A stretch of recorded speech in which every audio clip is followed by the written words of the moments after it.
Today's guest came from nothing and built one of the largest supercar rental fleets in the world. They're the first to ever buy a Bugatti Chiron in the UK, and they're here today to tell us exactly how they did it. It is, of course, Lord Aleem and his father Saleem. I want a nice 20 mil plus apartment in London with 3 hypercars downstairs. I want about 2 more holiday homes. I want a yacht. Today, I have every single car I could ever wish for. I think the value of the cars will be £10 million plus. There comes a time, you're making so much money, you're scratching your head thinking, wow. What am I going to do with it? Yeah, I've been there. Yeah. Don't look at him. His father's a drug dealer. Don't look at him. His father's a dodgy geezer. But the truth of the fact is that where are they today and where are we today? And sometimes it's better to stay quiet and let God do all the work. We're giving out assets for hundreds of thousands of pounds to people to drive. We have to watch over our cars. We have to protect it. Sleepless nights, getting alerts on cars. This is a very, very tough job. I couldn't give 2 shits of what anybody has to say online. Do what you want to do and do it with courage and do it with the right mindset. Once you're everyone's cup of tea, you're a mug.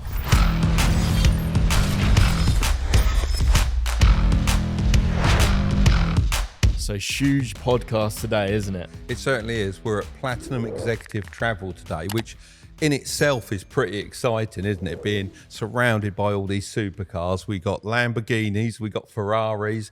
We should have had a Bugatti as well, but I think that's on its way back from Dubai currently. It's just awesome. But there's no Kye today. And why is that? We told him he couldn't come. Yeah, sadly, Kye has been fired from the podcast and he won't be making another appearance. We had so many comments, didn't we, saying get rid of the little short guy. So we've done it finally. So I hope you guys appreciate it. No, of course, we're just joking. Today, we've got a really exclusive interview, haven't we? Very, very special. Obviously, we got Lord Aleem, who, without question, I'm sure everyone knows. But for the first time ever, his father has agreed to come on the podcast, Saleem, and we're going to You're going to dive. We're going to dive really deep into the setup of this business, how it all came about. Just to reiterate what Dad's saying, this is a huge deal, and we've managed to secure this interview. Every podcast in the world has been trying to get it, but we've done it for you on Strike It Big. So if you appreciate it, make sure to smash that subscribe button because it helps us more than you can know, and it also helps us secure the better guests for you guys. Today's guest came from nothing and built one of the largest supercar rental fleets in the world. They're the first to ever buy a Bugatti Chiron in the UK, and they're here today to tell us exactly how they did it. It is, of course, Lord Aleem and his father Saleem. Woohoo! Come on in, guys. Take a seat. Great to have you on the podcast. Hello there, all right? Nice to meet you. So what was it like growing up in the 1970s? Well, I can start from around about 1978 or thereabouts. And there's 8 siblings in our family. So there's 5 brothers, 3 sisters. And ultimately, I'm the youngest in the family. And when we were growing up, I was around about 8 or 9 years old, and my older brothers were pretty much on point and in the car industry, so buying and selling cars and that sort of stuff. I actually enjoyed that quite a lot. So I spent a fair bit of time with them in my spare time from school and whatnot, and coming back from school all excited and, you know, yeah, we're going to go to the car auction or whatever and X, Y, Z. And moving on from that, a lot of other activities going on. My brother was in the industry of repairing televisions and video recorders and whatnot. So I'd spend the weekends with them and just learning off tips and just getting knowledge, really, basically, just free knowledge, because it was experience which I wanted to get attracted to. And if there was a day where my brother had gone to the car auctions without taking me with him, it'd be hell on fire. It'd be dramas. And I'd actually work my own way up there on the bus, thinking that I'll just catch him there, and I'd do that.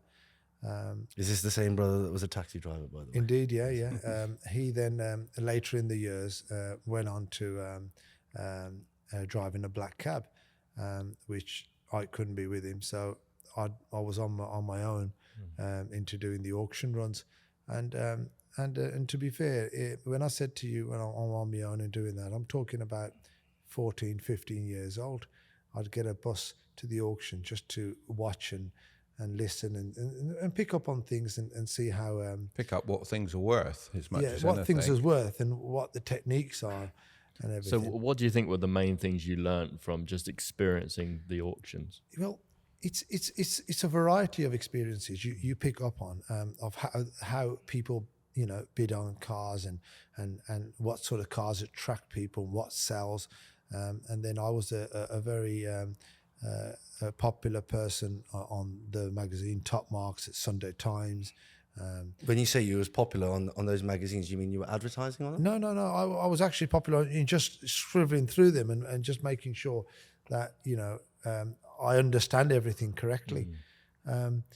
Similar to how we would probably go onto Auto Trader now and have a play around and Trying to absorb everything from the but magazines. back then it was Because what these youngsters don't understand, there was no internet back then, was there? No, nothing. Absolutely nothing. What at was the UK like back there in the 1970s as well? Because that's it's a different time and a different country, really. Well, you grew up in the UK in the I 1970s, certainly did you? did, yeah. But you were in Birmingham all? in the 70s. Listen, it wasn't easy, but I felt it normal.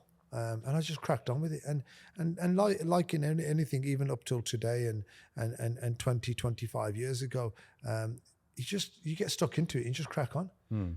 Ultimately, we do get there in the end. I guess know better with what's around you. So maybe times at that time for my father were hard, but he was so immersed in that whole in that situation. That's all he ever knew, that he didn't find it hard. He just thought that this is the process that I've got to get through. Whereas maybe myself now, I would look back on that, and because I've had a different type of upbringing, I'm more aware of other ways of lifestyle and different types of people in different countries and that sort of stuff that I would probably struggle a little bit more, but that's all he ever knew, I guess. I always think I'm quite lucky because I started my business during a recession and I didn't know any different to that. So I was making money in a really hard time, and everyone kept saying to me like, aren't you finding it hard? There's a recession. I didn't even know what a recession was. I'll go on a little bit further. Made money. Yeah, I'll go on a little bit further and tell you about that, because there comes a time where at the age of in the teens, you're making so much money that you're scratching your head thinking, What wow, do I do with it? What am I going to do with it? Yeah, this is I've been there. Yeah, it's amazing. And there'd been a lot. There'd been. If I says to you, there was hundreds of times when I thought about that. I really mean it, hundreds as opposed Like you to, bought a Porsche, didn't you? Yeah. You was the first person to buy a Porsche in your area as well. Yeah. So We're so aligned because I did this. When I had too much money, I didn't know what to do with it. I bought a 1976 Carrera, and I wish I still had it. Yeah. It's a lovely car. Well, moving on, then coming up to around about 16 and 17, and the studies had finished, and my mother Studies? I didn't know you studied, Pops. my mother said, "Listen, you got to enroll into college, and then you're going to go to university, and you're going to get yourself educated and so forth." And I just put that in one ear and took it straight out the other, because I was just like thinking of the next time that I've got to get to the auction and hustle a deal. So your education was really in the sort of real life experience. Yes. Indeed, yeah. So coming up to around about 17, there used to be a scheme called the YTS scheme. They did. Yeah. And This is what you talk about all the time, I know, isn't it? and every school wanted to put you on a crazy. YTS scheme, didn't they? Yeah, they did. And this... And that's a youth training scheme. Yeah, that's it. This college, it was in the centre of Birmingham, and they just wanted to do that. So I said, all right, well, £26 a week, I think you that's got. it. Something like that. For the people that don't know what a YTS scheme is, what is a YTS? It's a youth training scheme, and what it did was they sort of tried to abolish apprenticeships and replace it with youth training schemes. Before that was WOPS, Youth Opportunity Programme, I Yes, think. yes. But I said no. I actually wanted an apprenticeship. I wanted to learn a trade and get it done properly. Yeah. But there's no way I was going on a YTS. So they asked the question. They said, look, what do you want to do? I said, I want to get into computers, repairing and engineering on computers. Go on, Dad. Yeah, okay, no problem. They found me a company in the Birmingham. It's in Birmingham, it's right down the road. I said, all right, Sam, no problem. So anyway, I've gone in there for an interview. Very happy, loved me to bits. Bang on, you're in. Started working for them. I spent about 9 months there. And in that 9 months, I literally stressed them all out.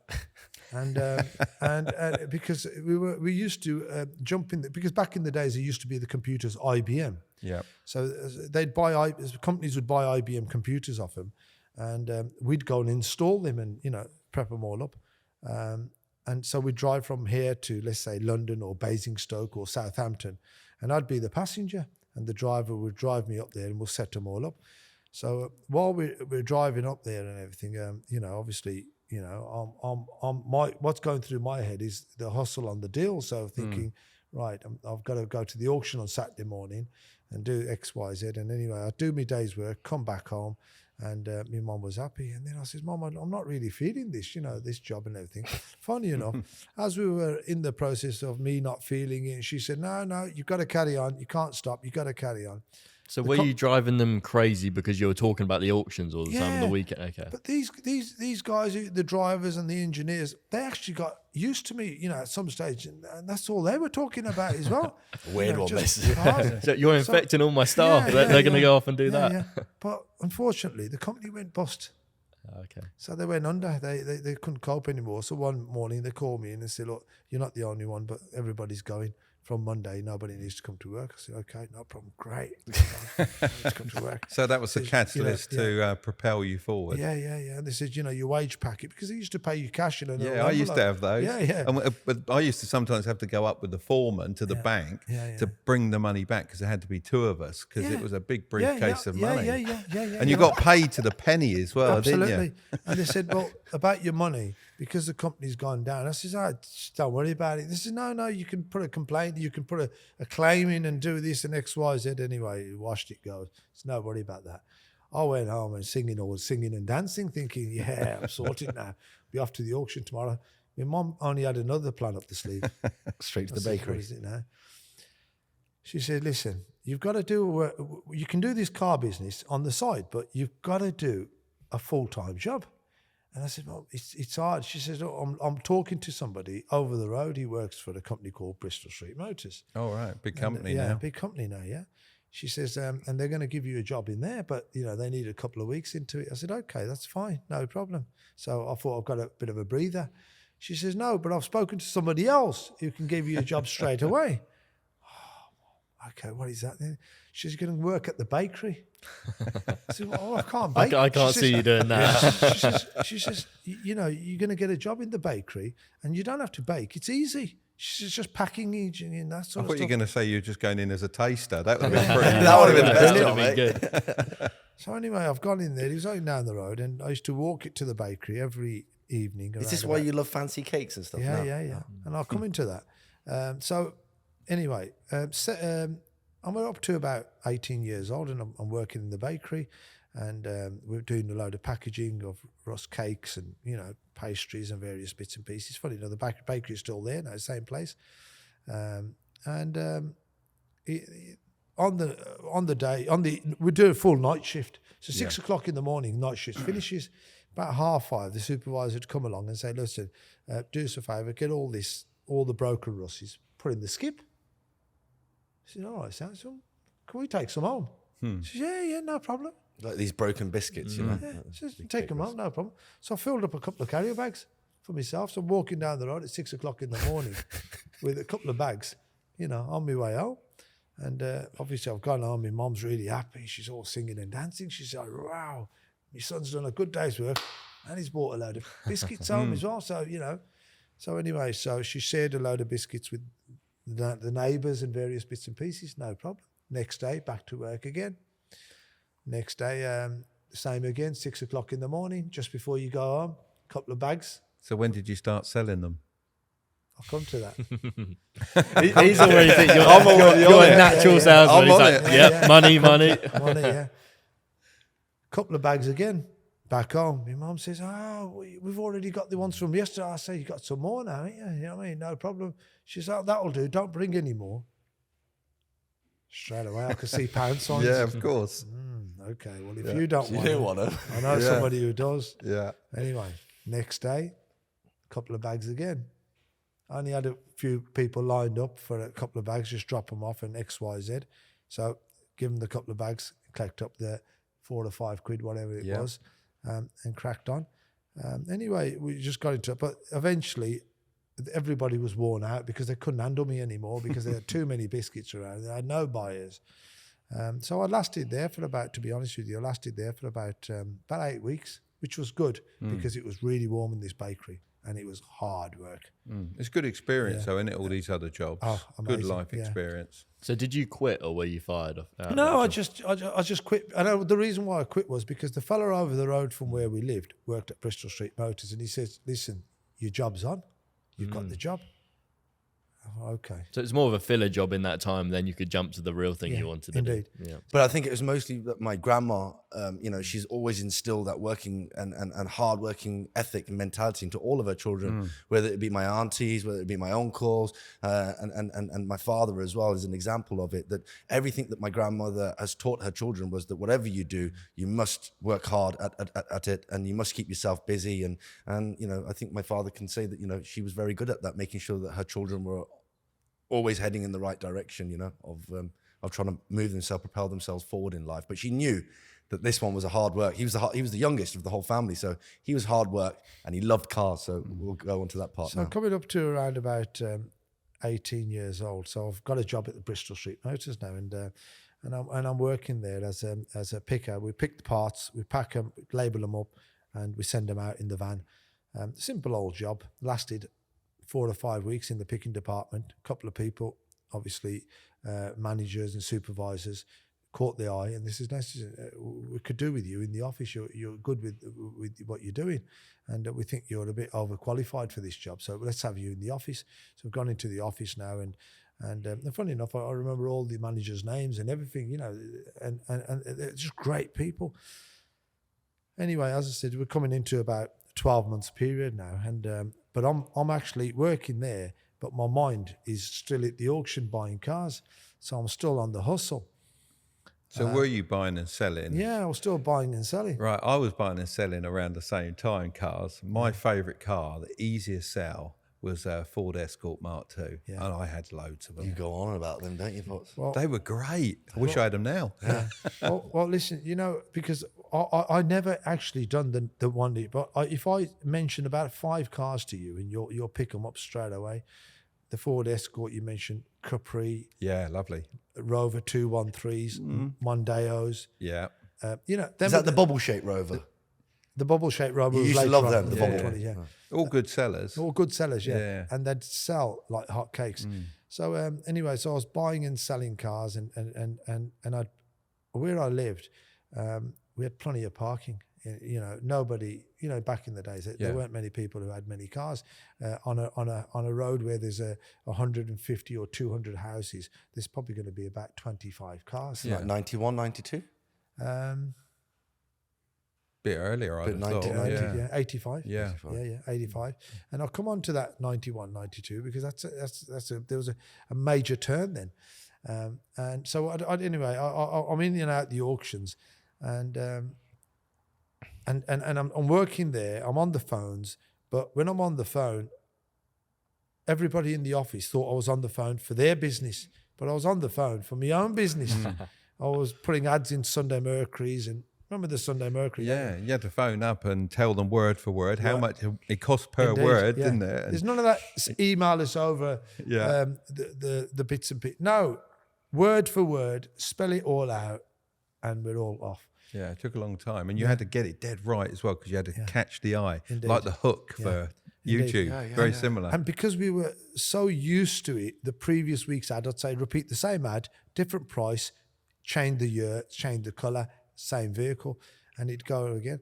So now, Sunday Mercury, of course, as you know, would come out on a Sunday, early in the morning, and Bargain pages? bargain pages. Mine was the Sittingbourne Gazette, and that came out on a Thursday evening.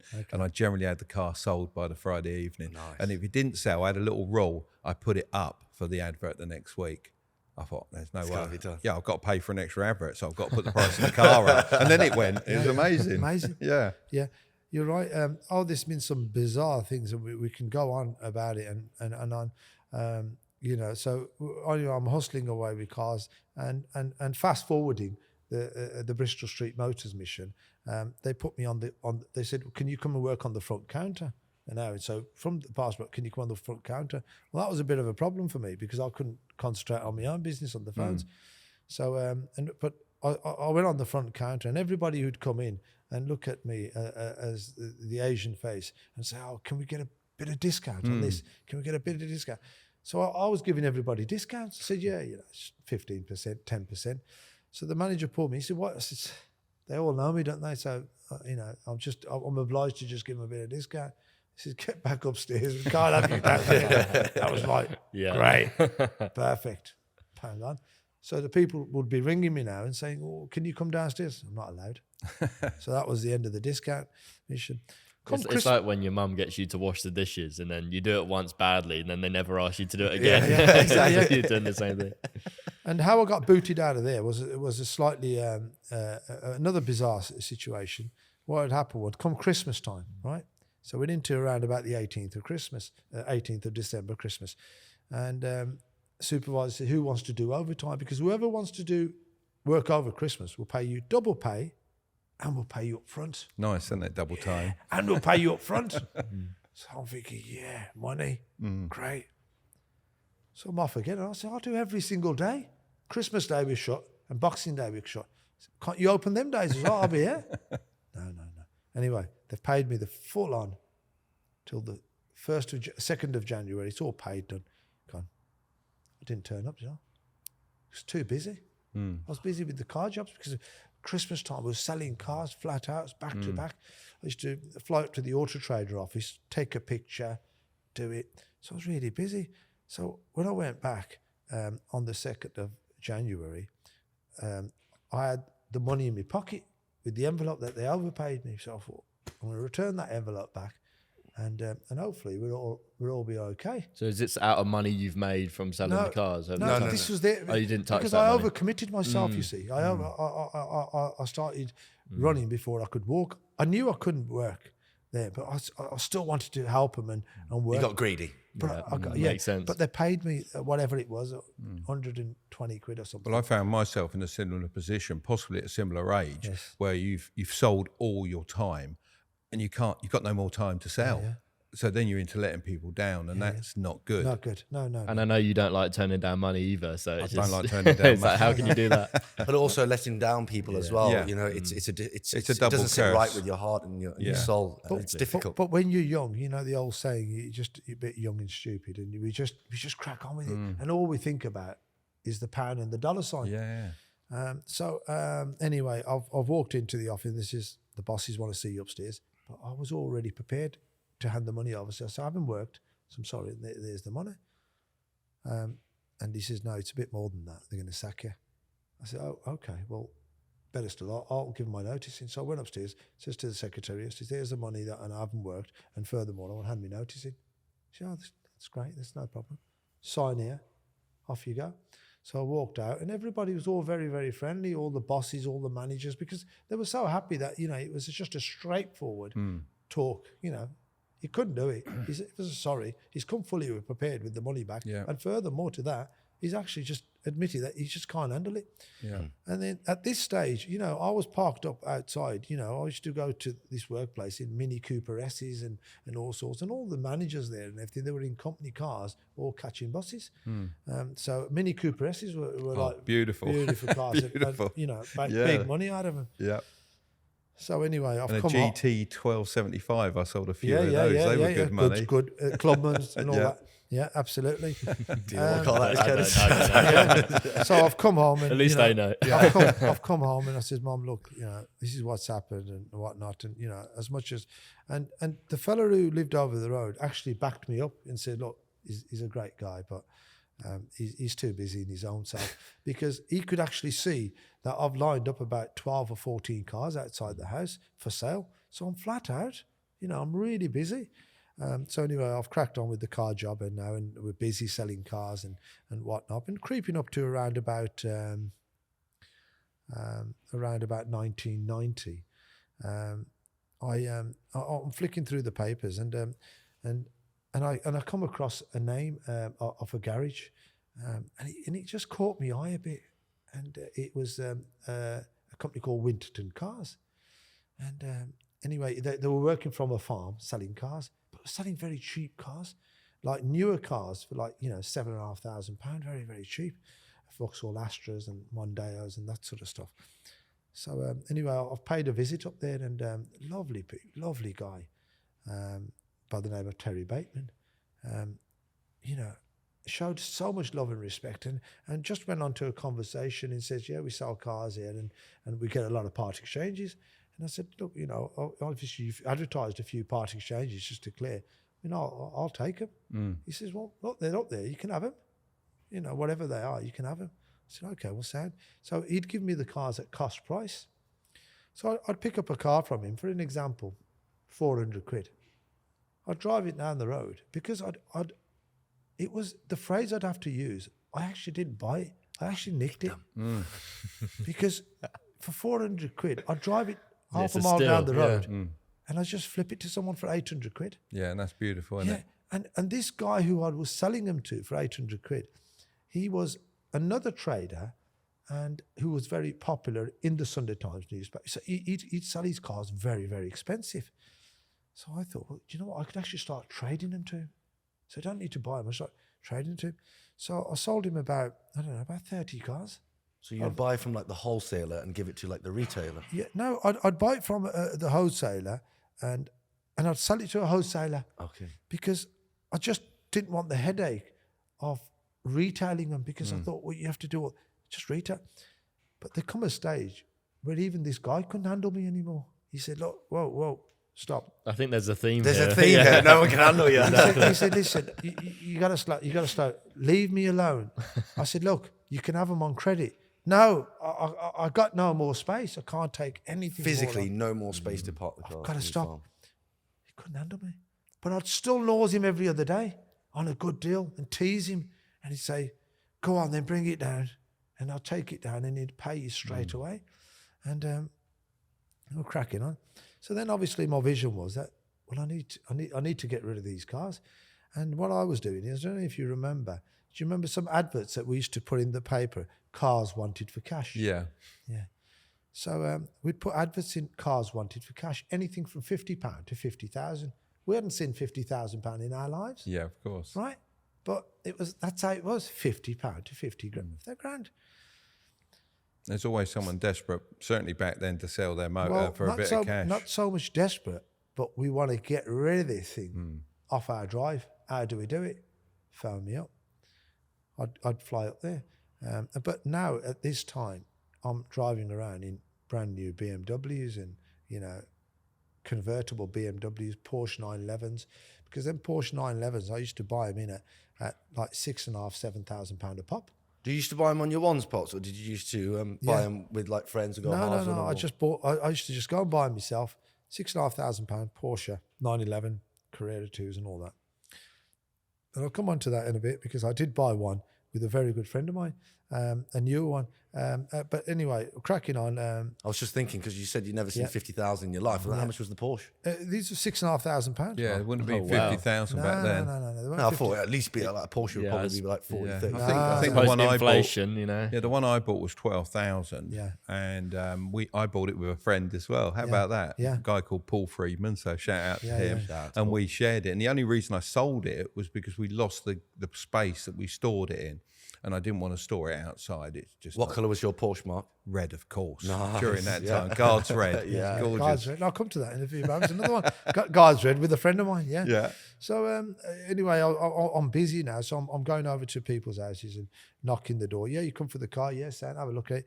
Yeah, how much do you want for it, mate? Well, I don't know. Whatever you want to give me. I said, okay, well, but sort of a rough idea. I just want it off my drive. So I'm not. Look, I've got the logbook, got the MOT, got all the service book. I've had it for 16 years, and all that.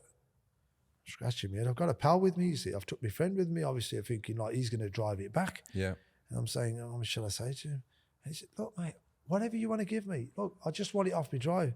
I mean, would you take 50 quid? Yeah, if it's worth 50 quid. You can't believe it, can you, when you're driving away? I can't believe it. I'm scratching my head. I'm giving him the 50 quid. My pal's gone, how did you do that? I said, I don't know. Just jump in it, mate, before he changes his mind. Anyway, we've jumped in it.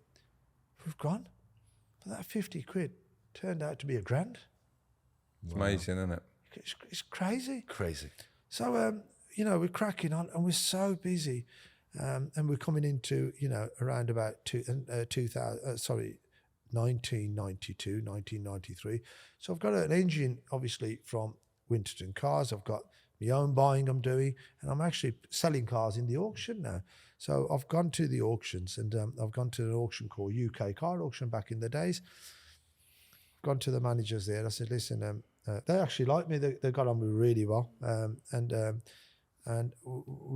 We clicked very well. And he said, look, you can have a little area here where you can get your cars cleaned up and put in the auction. So I employed about 3 or 4 staff cleaning cars. So I'd get the auction transporters to pick up the cars, bring them to the auction, get them all valeted, get them in the auction, sell them, go again. Just a simple wash and a polish and a bit of tyre slick. And That's amazing, isn't it? Would do wonders. And people don't know that. Well, they may know it. They just can't be bothered to do it, can they? And it makes such a difference. And I employed a guy. He was a mopper. All he used to do is all day. A mopper is a machine polish, by the way. Yeah. All day he'd be mopping. He'd mop about 15, 18 cars in a day. And trust me, he was a big guy with big muscles. Even his muscles were giving up at some stage. They were giving up. But great team. They cracked on with it for years on end, and we just cracked on with it. You would sometimes sell cars again, wouldn't you? Like you went through the auction. Well, what happened was we'd put a car in the auction, and because obviously they're all sold as seen, so because we'd buy them sold as seen, so we'd sell them sold as seen. So I'd put it back in the auction. So I'd put it in the auction itself for like £1,200. I'd already given £600 for it previously, so we made a profit. But the customer that bought it didn't like it, so it'd go back into the auction. So I'd buy it back for £600, and then you'd make the 6 again. But then I'd put the lipstick back on, put the makeup on, and sell it back for £1,200 again. That's funny. But believe it or not, if I told you something, and I don't know, you've definitely not been through this. I'd done the same car about 10 times. Well, I've done the same model helicopter quite a few times in my model store. Because that is a similar repeat process. You know, someone buys one, decides they want to upgrade, or it's not for them, so they would go round and around again. And it's it's quite amazing, honestly, isn't it? I would do the same car, and I've done it about 10 times. I don't know, I can't remember when it finally went, but I've done it multiple 2 or 3 times. I've done them all the time. It probably died in the end and got crushed, I think. At one stage, the auction would store about 25, 30 cars for me. So it was great for me because it was a storage place. And is this Birmingham? Sorry, is this Birmingham car auction? This was in Wolverhampton, but then we were doing a lot in Birmingham car auction. Lovely fella called Graham Birch.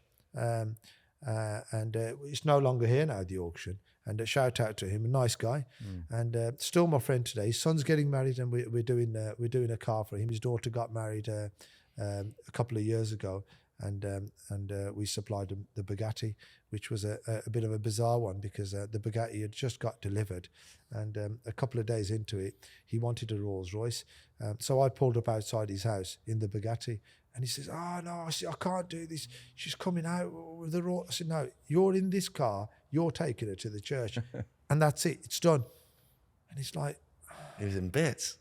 Okay, but you know, he was so stressed because he's given his daughter away, and now I've put him under immense pressure. So anyway, he's done that. He's happy. So he would, we'd do a lot of buying and selling there. But you see, the relationship is, and I'm going to grip it all into one. The relationship was that the cars that I would buy would be only the direct stuff. If you remember, the direct ones that would come from big dealers, Meteor Ford, Bristol Street, Evans, Halshaw, they were all clean stuff. They were not what people privately entered, because people who would put a car in the auction would put it in the auction because it was not retailable. So they'd put it in the auction. So he'd be on the phone to me and say, "How long will you be? Because like I want to get these other cars in, and you need to be here." So and I'd say to him, "Well, look, I'm going to be 10 or 15 minutes, but do me a favour, just buy whatever you think is right, just buy them." So he'd actually buy the cars for me before I'd get there, because I was late, you see. I was running around like headless. So I'd enter the auction, and he'd whisper at me, he said, "Have you got a second?" He said, "I've bought you 7 already." I said, "All right, thanks, mate." So I'd continue from the 7, so to get it up to about 18 or 20 cars. So we'd come away with a good night, and out the 18 or 20, we'd pick all the nice ones, the ones, the retailable ones, and get them retailed too. Obviously, various dealers, sometimes retailing myself, and all the ones that we thought weren't good enough, we'd get them the old lipstick and everything, and get it back into the auction and sell for more money. And So this is Graham, the auctioneer, is buying cars for you. Graham, the auctioneer, is buying cars for me. He works at the auction and he's buying cars for you in he's- your absence. No, he's the director. He's the auctioneer. He's the auctioneer himself. He knows it's a good deal, doesn't he? He's seen so many go through. He's seen so many go through. And also having 30 of your cars there every time, that guarantees them a wealth of cars going through, which is a great thing as well. Thing. So we're into the era around about 1992, and I'm busy in all angles, buying and selling cars. My mom's happy now. She's content. She said, he's all right. He's bringing money. We used to do the top car sales at the auction, Nottingham, Blackbush, top car sales. So I've landed at 1992. I've landed at a top car sale in Measham. Me and a friend of mine, Mick Jones, he owns a skip company in the waste business. Shout out Go Waste Limited. Yeah, indeed. Big money and muck. Yeah, big money in muck. Yeah. But he was small because he used to be more into scrap vehicles and whatnot. So anyway, we've landed at this auction, and there's a Porsche 911 1990 G-plate Carrera 2. Carrera 4, and done 49,000 miles in red, guards red, Lovely. black inside. 49,000 miler, 2 years old, ex-company car, direct. Mark's eyes a lit up. And he said, Lovely car, and isn't it? he said, Falling in love. he said, shall we buy that? I said, yeah, we've got halves on it. He said, Shan. So we're at the auction now, right, bang on, £20,000, £24,200, hammers down, bought the car. Me and him, great, lovely, come on, let's go and get the money. Jumped in the car, come home, picked up the money. He's picked his 10 and 11, £12,000. I picked my £12,000, put it all together, went to the auction, give him 24.5 grand. Back in the days, you can pay cash, even if it's 150 grand, pay him cash, no problem, done. Give him the 24.5, bought the car. He says, well, you drive it a couple of 3 days and I'll drive it a couple of 3 days. Right, sound, no problem. I'm in the car. I ring him up. Do you want it? Nah, you carry on driving it. Not bothered. Well, not bothered in a million years. Not bothered. Weeks gone by, 2 or 3 weeks. I said, do you want to have a little try with this? Nah, can't. You ain't got time. I'm too busy. You ain't got time. He said, I'm in muck all the time. I ain't got time for that. But I'm driving around in it now. But I'm in and out of auctions. And in one of the auctions, in fact, 2 of the auctions used to run parallel with each other. There used to be a little bit of a top, not top car sale, but executive sale, and then the knacker sale. So there used to be 2 auctions. Now I'd be running around from one auction hall to the next auction hall all throughout the night. Don't forget, my night would start in the evening once I'm freshed up and everything, gone home, had a shower, freshed up at about 6 o'clock. But I'd be there till 1 in the morning. I'd be the last one out the door. The managers would be walking out with me because I just wanted to make sure that everything's right. My cars are parked up at the right places. All the keys are there, and my staff are 100%. So anyway, I'm pulling up obviously in Porsches and BMs and all that, and it's just all great. Everything's nice. Anyway, my mother says to me, she's around about the back end of 1992. She said, "Listen, you've got to get married." So I ain't got time for that. That's what I was worried about. How did it happen? Yeah, I said I ain't got time. So anyway, she's going on and on and on and on, and then obviously she's got my father involved because. So how old were you at this stage? 1992, I was 22 years old. Oh wow, that's early then. Yeah. Like if my dad was saying that to me when I was 22, I'd be like, no. Even now, like no. That's all changed a bit though, hasn't it? Yeah. So she said, look, your dad wants you, and I could never let my father down because I'd say jump and my father would say how high. We had a very, very strong relationship. He's a great guy because whatever I wanted, I had it. And there would be a kick-off in the house. There'll be a World War III, but he'd say, don't worry, we'll sort it. Pair of shoes, a bicycle, Pair of whatever. trainers, BMXs, rallies, bikes, anything you want, no problem. But keep it quiet. I'll sort it. Don't spread it round to the other brothers and to your mom I'll sort it. So were you the favourite then? Absolutely. And the youngest. And the youngest, yeah. So I got everything. So he said, look, we're gonna go over to Pakistan. I said, I can't. Can't we just do one? Can't we just get anybody from here and just get me married off? Because like, Get me someone from here. Just get it sorted. just find me anybody and just get it wrapped up. I'm happy. Yeah. Mom says, no, it's not like that. Look, we're going to make it into a bit of a holiday and so forth. And so this guy we're talking about, this guy, Mick Jones, right? The one who went and bought the Porsche. He in 1992, he had a little car pitch in the Birmingham area. And I had word round town that he was going to get rid of it. It was on rent. It was around about £1,000 for every month's rent. So it was about 12 grand a year, which was quite a lot, but it was a big site. It's a commitment. Big site. So obviously I've landed at his place, and because they'd had it all gated up. It was all gated up. The gates were never open. I said, well, I want that place. He's got it. So I've landed at his place, and I said, Joe, let me have this place. And this was before the Porsche was purchased. And I said, let me have this place. Can I have it? He says, This is how you got to know him? this is a little bit how we got to know him. Yeah, okay. A little bit of that. Anyway, I carried on and going to him a couple of days because he couldn't make a mind up, whether he wanted to do it, give it to me, or whether he wanted to carry on with it himself. Anyway, I walked in one day and I don't know whether he was in a bad mood or a good mood, but he just threw the keys at me. He says, listen, here's the keys, please. Just leave me alone. Don't come back tomorrow. It Just probably take had enough of you, I think, at that Again, point. they've had enough of And I it. said to him, I said, look, there's £5 grand key money because I'd already been talking about this. I said, I'll get £5,000 for the keys. And he said, I don't want your £5 grand. Don't worry about that. He says, just have it. So, what a nice guy. He was just a nice guy. And everything was just...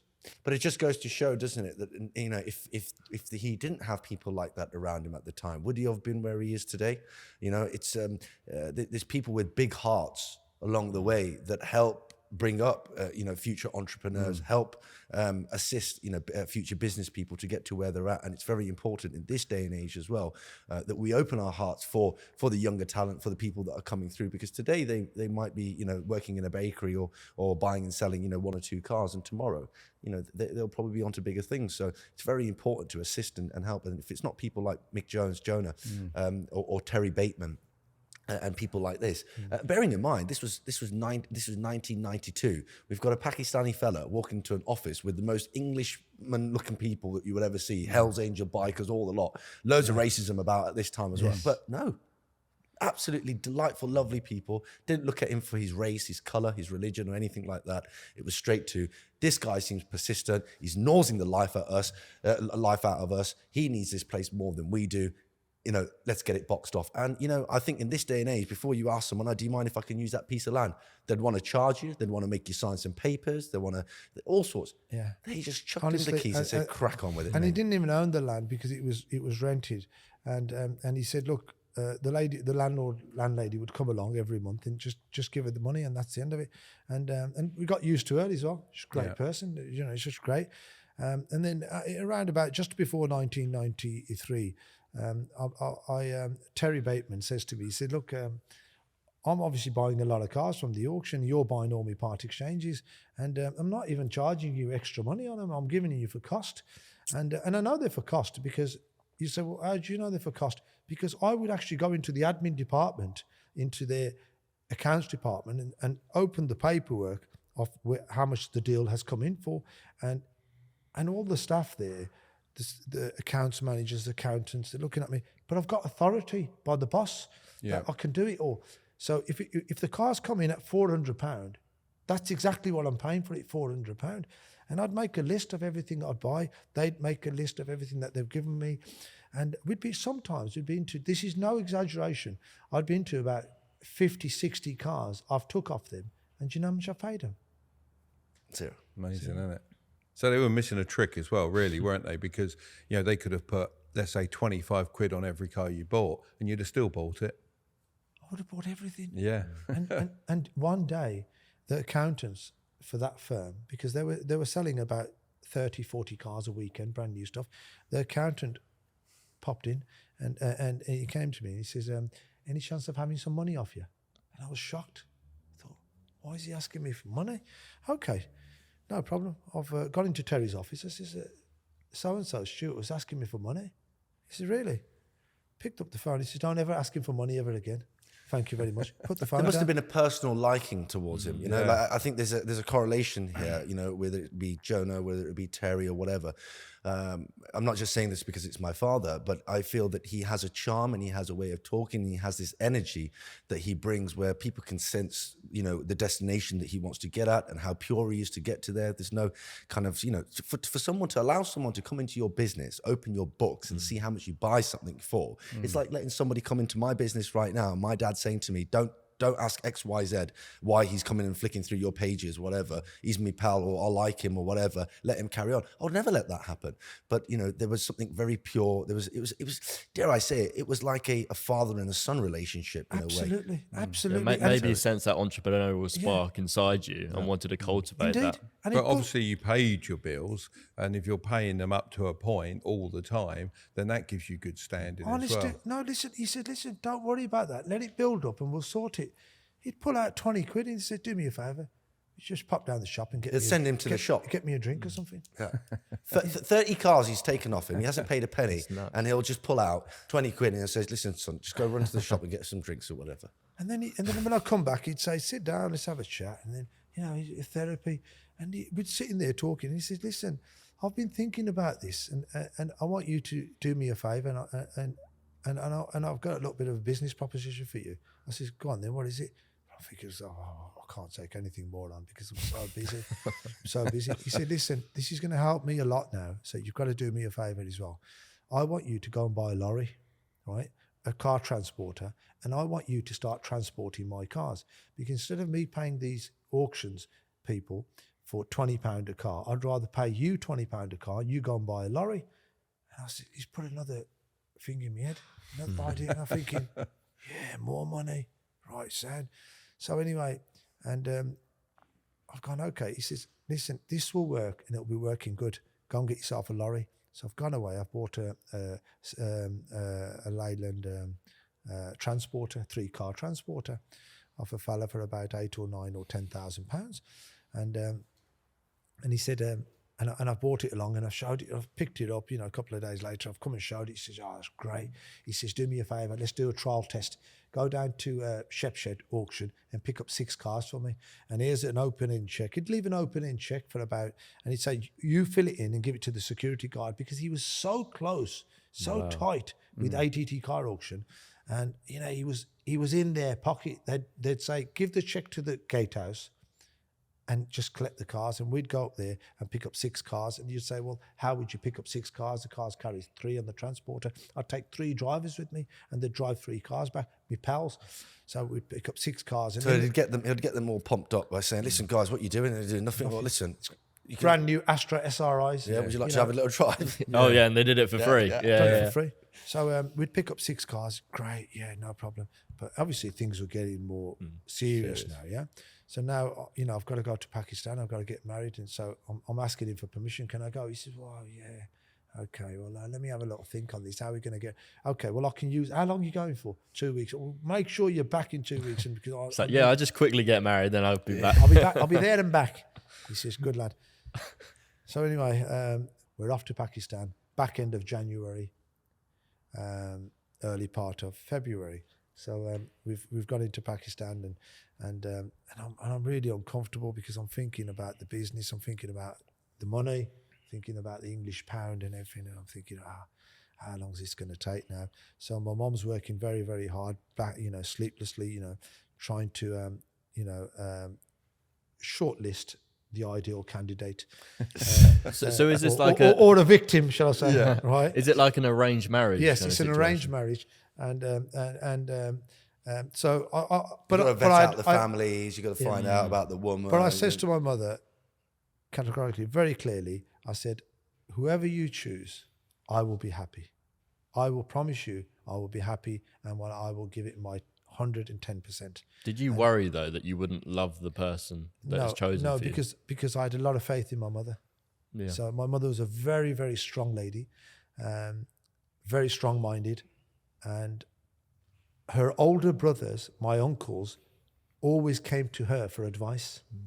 So, and don't forget, I was the youngest, and the track record was she'd married 4 of my older brothers and 3 of my sisters, and the track record was 11 out of 10. So she's got some good case studies there. So Good hopefully, so she all couldn't good. get this one wrong because I'm her favourite son. The one day my mother went to Aleem's mum's house, and she came back. She says, Sorted. I'm not going to ask you. I've sorted it. And I went, great. So When what was when it we about go her? When we going back? When we're going home, she goes, no, the wedding's next week. I went, Oh, my great. life. So I'm thinking, right, okay, we'll get the wedding out the way. Great. So what was it? What stuck out about her that all the other girls didn't I'll have? tell you what it was. My mom really, really liked her in the sense that she's very, very pretty, and her family is, again, 10-10, absolutely top end. And I get on with them like fire. We haven't been married very long, only 30 years. And ultimately, even up to today, I call them every single day. So this is my brother-in-laws. I call them every single day just to have a banter. My sister-in-laws, I phone them just to have a banter. Because nice. we're just so, we know, it's like, we were there last year, and it's like, we just catch up. When they say that your mother knows you better than anyone, and she really does, because she gave birth to you. You were 8-9 months in her womb before you came to this earth. So she knows absolutely everything about you. But it's very important that when 2 people get married, it's not 2 people getting married. It's like, if you want to have a proper family, it's 2 families getting married, and it's. I don't want you to arrange Mark's my looking- marriage. You're not going to arrange my marriage. Mark, I'll tell you how it's done. So did you have your partner arranged for you? Or? Yeah, well, I think. Well, I left it to my dad and my mom Really? as well. Yeah. Wow. So look, at the end of the Don't day, get any ideas, Dad. Yeah. I'm happy. You like her anyway. Curtis, what you'll find is, right, that the things that you and I may look for, right, and we subconsciously think about those things, right, because of what's presented to us on social media, what's presented to us on these magazines, on screen, and all that sort of stuff. We have a perception and a vision of what we think we want our woman to be like, which is unfortunately not how it works in the long run. She might be great for a year, 2 years, 3 years, 4 years, or whatever. But to be with a woman long term, she has to become your best friend, and she has to become like, your right arm. She has to really assist you with things. And patience is something that women lack in this day and age as well. They can be very materialistic. They sometimes don't have a sense of where they want to see themselves, or creating a family, or whatever. So there's a lot of factors, and these factors can be eliminated once you get the olders involved, because they have life experience and they can sniff it out. Anyway, we got married, and we were together in the house, and with all the family there and everything. And we didn't immediately get on like fire straight away, but obviously, she was very, sentimental about it. That she was very sad, and in a little bit of tears. So I pulled her and I said, look, Well, because of having to move. Leaving a family family, and getting married, and now she's going to be living with me, even in Pakistan. My mum's got 4 brothers, right, 3 sisters, right, and she comes from a very male orientated household. She'd go to school like a princess, come back like a princess, and everything. So she's just panicking. She's been one of them kind of panicking type of women. Yeah, because our whole support. And he's like, listen, I need to get back and make some dough. I ain't got time for this. So she started to cry, and I said, look, if you're not happy, I can change things around. I mean, you're all right. You're not happy? She said, no, I'm really happy. I'm just sad. But obviously, I'm heartless. So I didn't know this, you see. So I'm thinking, oh, I'm sorry. Oh, is that the case? Is that how it works? This is what it is.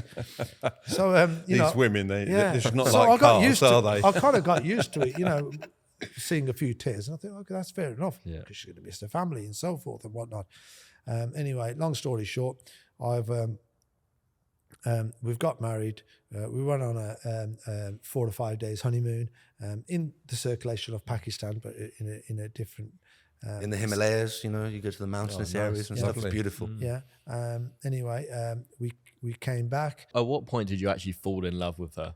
I actually fell in love with her a couple of days into it. It was pure luck, and it was luck in the sense that you've got your parents backing with you, because you've got to have their prayers with them, and they've got to be strong with you, hand in hand. God normally says, you know, when your parents are happy with you, the doors of paradise are open for you in this world and in the hereafter as well. And look, you know, we could say it's luck. We could say it seems like, you know, there's not been a bad time in the way that he's come up was. You know, he's buying and selling cars. He's working in the bakery. He's meeting all these great people. You know, how could this be a coincidence that, you know, like, why is everything going so good? We're true. We have our faith, you know, being Muslim, you know, we have that strong faith, and I think, you know, I believe that my father also has that strong faith as well. But you know, he did everything for his mother. You know, he listened to his mother. He was very obedient towards his mother. He had his mother's prayers with him, and that's why even till this day as well, you know, alhamdulillah, there's a lot of bad out there in the world, and you know, the position that we're in, we could meet a lot of bad people, but alhamdulillah, God always puts a lot of good people in front of us. And then Aleem's mom came over into the UK, and obviously, you know, we're all, and Aleem was born in 1994, so a year later, so about a year later, because about a year later. Yeah, it was 94. Yeah, 94, so how was that bringing up a young lad like Aleem, well, who's obviously a bit of a live wire, and you're a busy guy? The earlier days were great, because the thing is, he was just a little toddler, wasn't he? It was easy, and his mum used to look after him, and used to. The little shit didn't talk. Yeah. But as soon as we got into around about 24 months, 36 months, let's say to 3 years old, he was like, you know, he wants cars, you know, he wants to see cars and so on and so on. So where did that love for cars come from, though? Yeah, I think in general, I think it came from a collective of people. Some of my uncles would try pushing me into, like, one of them loved football, but I think with my dad from the very start, you know, everything that I'd ever heard as growing up was cars. Every toy I got was pretty much a car. I mean, I'm young at the time, but it was just car based. But also then, so, you know, coming into around about 1996, 1997, I lost my father in 1996. It was about 28 years ago, so it's a long time ago. Which is always the fate of the youngest, isn't it? Yeah. You know, and you're your youngest kid, so and your father's always going to be older. I actually thought it's going to be a bit of a downhill, and, you know, it's going to be hard now, and it's not going to be the same. But look, my mother was very, very supportive all the way through. My father was a great guy. He worked at the Royal Mint. Yeah, worked in the Royal Mint. Really? And pretty much retired about 15 years prior to, or 20 years prior to him leaving us. So around about 19. So Aleem's days were, you know, I would have a lot of top-end vehicles, you know, Porsches, BMWs, Range Rovers, and that sort of stuff, because I was getting used to Range Rovers as well, you see, because they were good sellers. You know, Range Rovers were awesome sellers. There used to be a couple of $3,000 profit in them all the time. And I would go into auctions, and people couldn't understand that this guy must be on some serious drugs, because he's running around from one auction to the other. He's buying anything from £50 to £50,000, because now we've got the fundings to buy, and ultimately they couldn't make, what is this guy about, you know, and what is he on? And I met a lot of people and they all kind of, like, you know, got used to me, and they loved it. Even the staff that worked at the auction, they were all hand in hand. Great. You know, it was hand in hand, and it was great, because the support was there all the time, and it was, whatever you want, it's fine, we'll sort it. This was my grandfather, Ghulam Muhammad, but you can see they dressed a lot smarter back in those days, right? Yeah. Do you want to put it straight to your camera there as well? Yeah. There you go. And he's actually dressed up like him up until his last days. He's always dressed up very smart all the time, shirt and tie. Yeah, but Mark wants to know what it was like raising me. So moving on to that. Was I a difficult boy? I was going to say, like, has it changed with family nowadays in the West? What do you see as like the differences back in your day based on now and how people respect their elders? Well, look, this is my own motto. I can only answer for myself. And a lot of people have been against me. Or a lot of my friends, a lot of the family have been against me on this. But it's the way I've got it. Aleem, when he was 4 years old, we'd put him in the back seat of the car and we'd drive him over to Ferrari dealerships, Porsche dealerships. And his mom would say, she'd be with me, obviously, my wife, and she'd say, he'll fall asleep easily. I went, great, mate. And, I'd go to the same showrooms over and over again. And come to a stage, my wife said, why don't we take him somewhere else? I said, no, he likes these places. But really, it was me who liked him.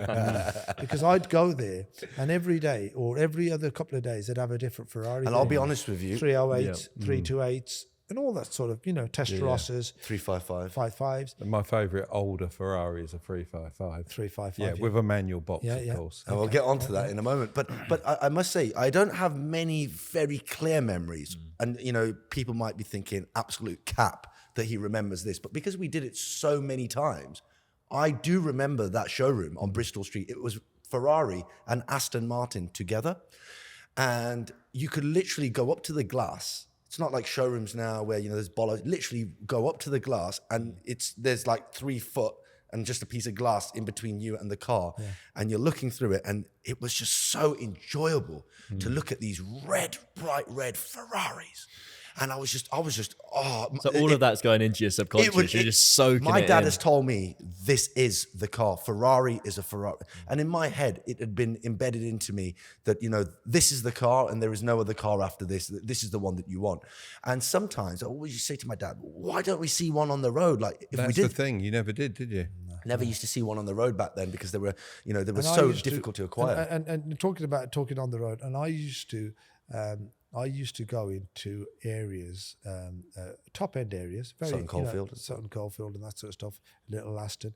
I used to drive down private roads with me and one of my friends on a Sunday, just to see people pulling their cars out, washing them, leathering them. But these were very few. There were private roads and there was very few, so they'd have a Ferrari out. But we would always know the guy who's got the Ferrari is in that house. Yeah. And let's just... It's in his garage, is a Ferrari. We'd travel...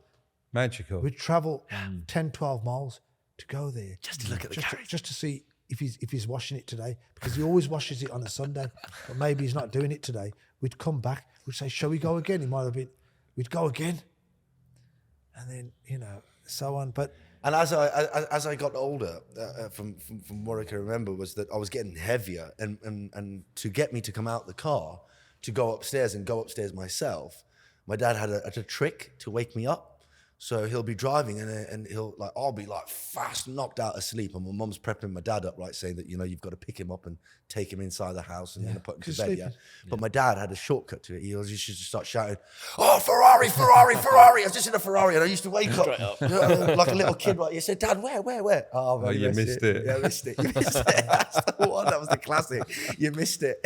And I used to be awake at that time, and he went like, "Don't go to sleep now. Come on, you can just walk upstairs yourself now." Just a quick one, guys. If you're looking to hire a luxury or supercar, make sure to check out today's guest business, Platinum Executive Travel. They've got everything from Rolls Royces and Range Rovers to Lamborghinis and a Bugatti, available for self-drive hire, photo shoots, music videos, weddings, events and more. I'll leave a link to their website down in the description. Anyway, back to the podcast. So coming into around about 6 or 7 or 8 years into it, Aleem went to a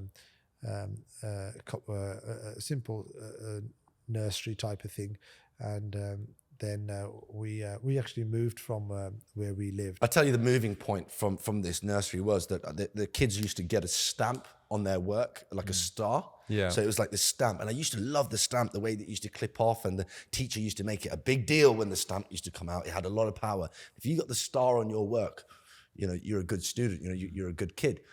For some reason, I didn't used to get the stars, right? So I just stole the whole stamp. I just thought I'd just go home. Have as many as I want. I'll just have as many as I want. But on the first day, you see, it's things like this that God saves you on. Because if I was young and I got into the mentality of that, I would have been a thief today, right? I got the stamp, but my mum always told me one thing: lie to everyone, but never lie to me, right? Yeah. So That's I said what to my mum said as well. It's crazy. Yeah. So I said to her, I said, look, I got this stamp. She goes, where did you get it from? I said, the teacher gave it me. She goes, the teacher did not give you this. I said, I took it. And that just hit her head straight away. That just came to her straight. She took me back to the school, gave the stamp back. For me, it was a big deal. She made it a big deal. Like, right, we got to go. But no, don't take me. Can you just give it back? No, she goes, you're going to give it back yourself and you're going to say sorry and you're never going to do it again and all that sort of stuff. But I think something triggered in her head at the time, the area that we was living in, wasn't the best of areas. It wasn't a council estate or anything like that, but it was just, it's probably worse now than it was then, but it wasn't the best of areas. So, but my mom had a bigger future for me. She had something in her head. She prioritized education. She understood what it would take for me to be that extraordinary. Well, I don't think I'm extraordinary at all, but, to be a little bit more special and to be a bit more clued on. And then that's when she told my dad, let's get him out of here. Yeah. So Did having a child motivate you to achieve more? Oh yeah, absolutely. From day D, from when Aleem was born. In fact, his mom was still in hospital, and I had a Range Rover, and me and my friend, we went over to a sweet center that do Pakistani sweets, Pakistani Asian sweets, and he said, "How many do you want?" I said, "Fill the boot of the car." And I went home, and I told my mother, I said, I've bought all the sweets. She says, "How many did you bring?" And I opened the boot, and she was like, "Okay, that's fine. That's fine." She agreed as well. She was buzzing as well. That'll do. Buzzing. But she was like, "It's fine." And he'd go around to all his friends' houses and all the people that my grandma knew and whatever, and would give away these boxes of these sweets, lovely sweets, and people ask, what's the happy occasion, and he'll be like, this little rascal that leaves comes as well. So we obviously around about 2000 and not 2000, sorry, just before about 1998, Aleem's sister was born. So Aleem kind of like. Maybe into about 6 months of it, probably felt a bit jealous that that all the attention is going that way and whatnot. But I left that to him, his mother, and so on. But his sister was born, and then so on, and ultimately we moved around. My childhood. Sorry to interrupt you again, Paz, because I just thought I'd just fill in these things where he might forget. Like my childhood, if people ask me, was your dad involved? Like, did he go to the parents' evenings? Did he turn up to assemblies? Was he there on sports day? Or no? None of that. And I used to come to a point where I used to say to my mum, "Mum, I'm not happy about this, right?" Yeah, I said, everyone's dad, right? Yeah, is at parents' evening or playing football with them in the park or gives them time and this, that, the other. Like, where's mine? And she goes, "You'll understand when you're older why he's not here." Right, and that's the exact same situation with my dad, and I kind of liked it because I saw him as my superhero. Yeah. He was out there making the money doing business, and my mum was there going to the parents' evenings and all of that. The only time that my dad would give me that when he finishes a hard day of work, I would be phoning him, and he'll be like, "I'm taking you Toys R Us this evening," and I think it got to the point where he was taking me Toys R Us every night. Until I bought everything that I could possibly want from Toys R Us. Was it all car toys? It was mostly car toys and some video games and stuff. Back in 2000, the phones that were working, or before that, were the big house bricks, and there was, the only screen was that coming up, or as the number that you're dialing. There's no, and it's a big brick, and there's no silent buttons or anything like that. So the couple of parents' evenings that I had been to, obviously you've got the brick. It's like having a big, brick in your pocket, well, a house brick, right?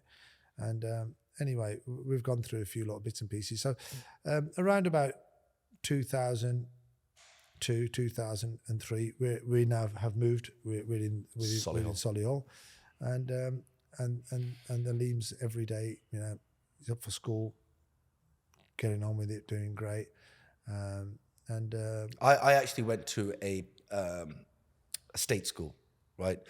First, it was called Utree, and when we would move to Solihull, I would go to this school, and I've got some great memories there.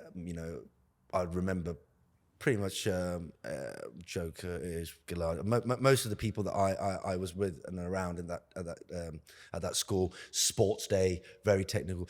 But as we were getting older in that school, as I was getting a little bit older, you know, the kids that were around me, they didn't really have the right vision in life. Like, you know, they were naughty boys. They would steal mopeds, and they were naughty boys, and I was becoming a little bit naughty with them. But when my mom was picking me up from school, she was coming in nice cars. So the headmaster said, "If you don't mind me saying, Mrs. Iqbal, you know, it seems like, you know, you've got a pound or two. Why is he at this school? You know, I can tell you right now, he's mixing in with some of the naughty boys." And leading up to this moment as well, like my mom had caught me out doing some naughty stuff, like selling some of my toy firearms and stuff to some of my friends that would come over, because they'd heard that I've got a Ferrari in the garage, and they'd come over to say hi and see if I'd want to come out with them. I'd open the garage up to show them the Ferrari. My toy box was next to me. They'd go through my toy box and we'll be like, "Do you want to sell some of your toys?" And my parents would always instill this in me, like, don't worry about business or work or anything like that. Just be you. But I had that little hustler blood in me as well. So I ended up selling some of my toys. I accidentally sold a toy gun to one of my friends. But when my mom came home, I told my mom that this is what I did. And my mom started panicking, because she was like, "What's a little kid going to do with a little toy gun?" You know? So she found out who the boy was, had to go to the mom drove like a BB gun or something like that. It wasn't even a BB gun, bro. Right. It was just the shape of a gun. It's just like a toy, you know, like something. Yeah. Not even. My mom wouldn't allow BB guns or anything like that. Just to like for, you know, like kind of role Water play in my pistols head. and all that, you know. All that sort of stuff. Yeah. Cap guns. Yeah, but my mom. Back in the days, they used to do a lot of that. The water Did pistols. you have a potato shooter? Potato gun. Did you have one of them? Yeah. Pop. There's one that you go, the red ring goes into it and you fire. Oh, they're the it cap guns. Yeah, like the That's all banned now, isn't it? Yeah. All the water potato guns, Really? water pistols, and all that. Water pistols, they banned. Everything's banned, isn't it? But yeah, so from there, then when I moved school, when I was at that school, the headmaster said to my mom, you know, like, "I think you should, you know, maybe your son will probably develop better in a different environment." Do you think he saw a bit of a spark in you to say that? Yes, definitely. I think all my headmasters, all my teachers have always said to my parents, there is something different about Aleem. But And we were happy actually to put him into a prep school because he really grew very, very. It was the things like learning how to eat with your knife and fork. How when you're crossing the road that you respect the person that's giving you way. You take your hat off. There's a certain. I never knew how to tie a tie before I went to this school. The way you dress. How there's a summer uniform, there's a winter uniform. How you've got to pray before you eat. How you got to formulate line. There's a lot of discipline in prep schools, you know. And now I look back at it. I look back at everything. I learned more in that prep school than I did in any other schooling. And it kind of formulated and allowed me to be ready for what was to come in life. And, you know, God works in mysterious ways like that. You know, I wouldn't have been able to articulate myself in the way that I do. In fact, a lot of people from the Asian community can sometimes be confused when they hear where I was brought up and who my father is and who I am. Is why do I talk the way that I talk? You know, why doesn't he have an accent? Why is it so neutral? Because it was always emphasized in these schools that, you know, your communication skills and the way that you present yourselves are key. Well, we found a prep school really teaches you to achieve and become a more rounded person. Whereas obviously with a secondary modern, it tends to, you know, if you try and achieve, you're a SWAT, aren't you? And you get beaten up for being a SWAT. Exactly. And if you talk nicely, you're beaten up for talking nicely, you know, and if you want to achieve, you're beaten down by the system because you want everyone the same. And I think, you know, we sent Curtis to a prep school as well, and all of that, you know, was good for you, wasn't it? Yeah, you're kind of expected to achieve when you go to certain schools like that, aren't you? Yes. I think the main difference is, like you say, the people you're surrounded with rather than just the teaching. So the teaching can be very similar. I suppose the smaller class sizes are nice, but it's mainly, like you said, the discipline chapel I went to. Exactly, and the repercussions of being a naughty boy are so much more severe. 100%. You know, the way that they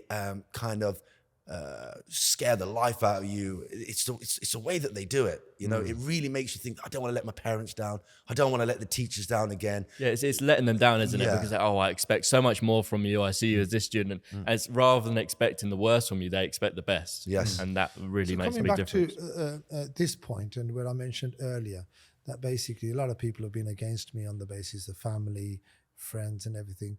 That Aleem's you're just spoiling him too much. But I had my own ways of doing things, and I thought, well, no, he's my son, and I'll take him my direction.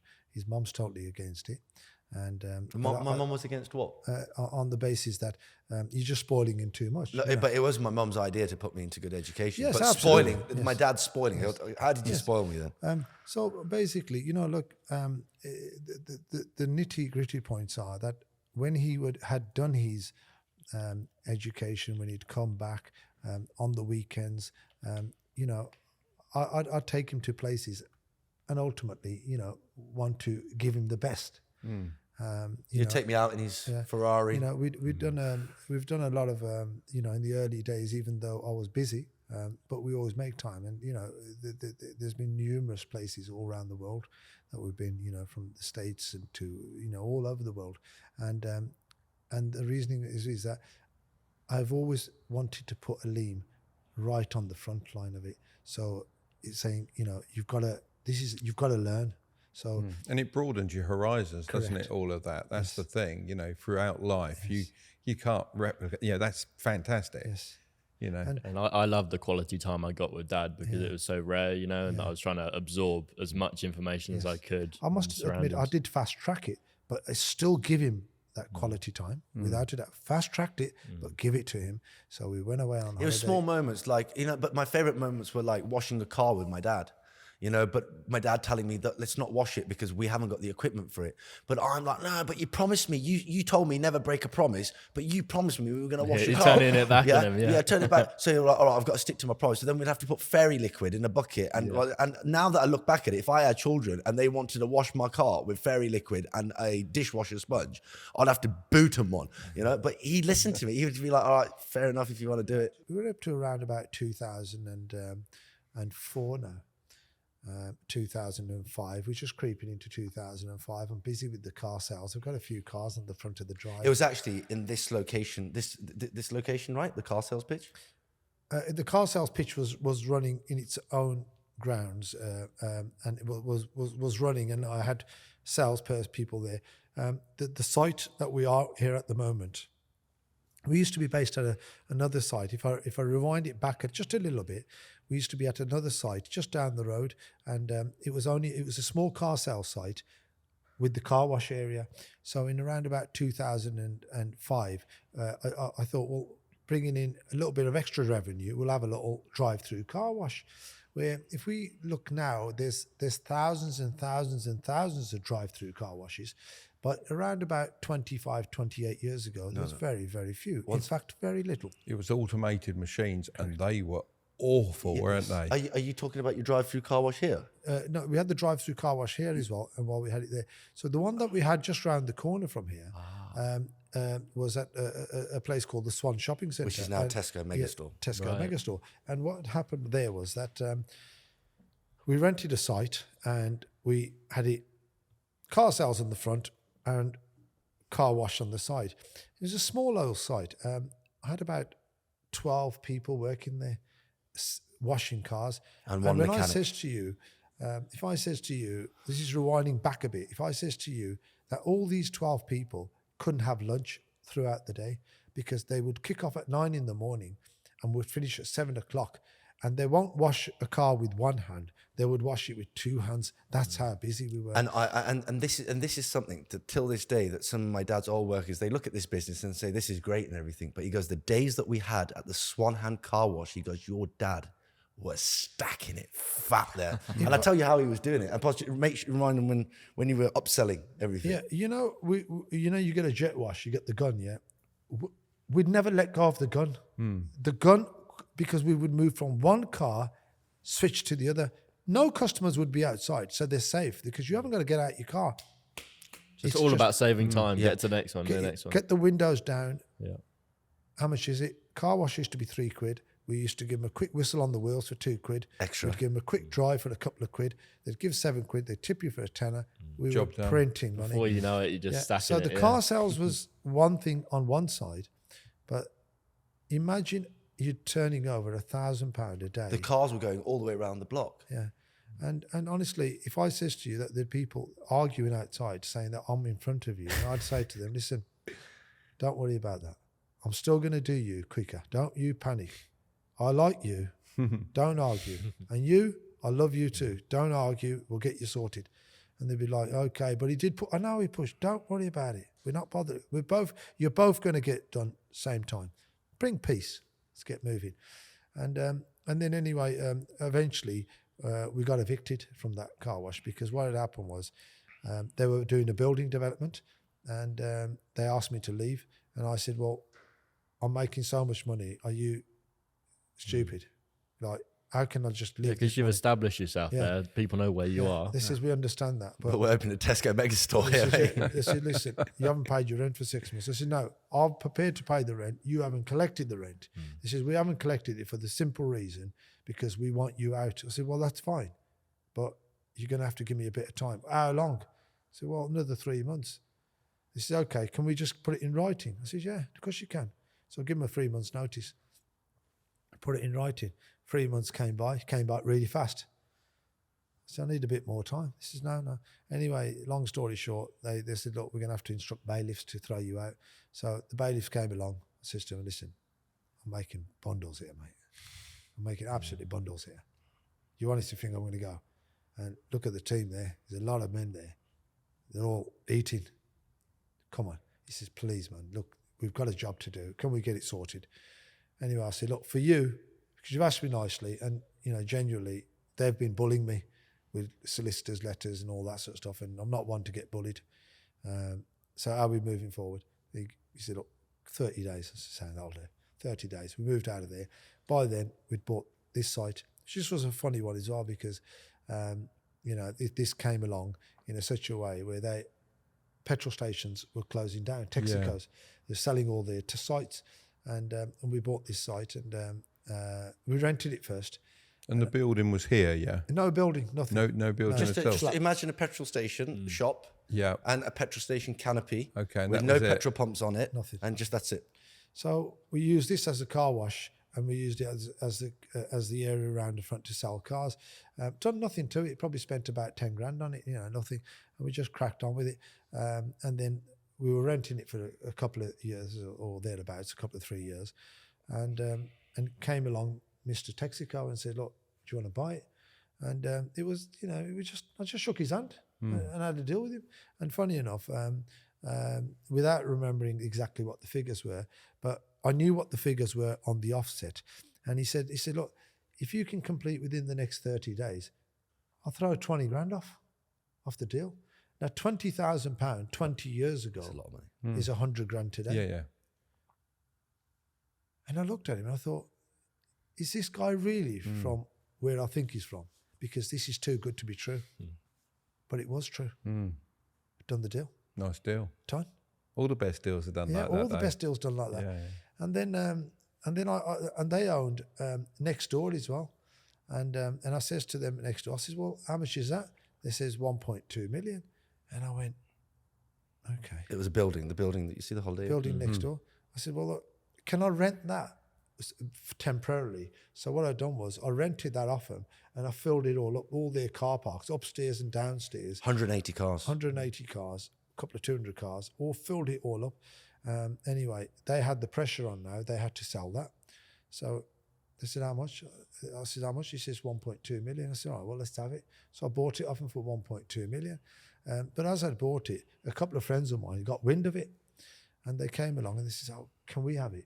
Because we want to build a hotel there. I said, yeah. So he said, look, whatever you've paid, we'll give you 100 grand on top or something.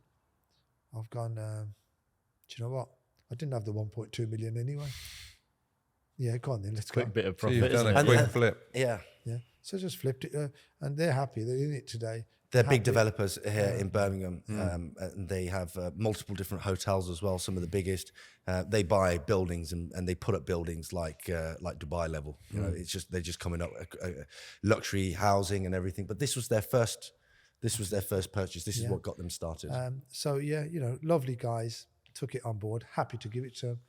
Great people. And we said, you know, we're going to build a showroom here. He says, yeah, do what you like, no problem. We'll give the planners thumbs up and say, you know, we'll support it all the way. And it's a very unique looking building as yeah, well. yeah. When you come, you Yeah, think, yeah. oh, that looks We'd like really to go awesome. another floor up one day, maybe, but it's there. The idea was for the building to be functional for our business and the use that it was going to be having. For example, the cars are going to be in and out. They need to be washed. There needs to be a dry bay. There needs to be a wet bay. There needs to be...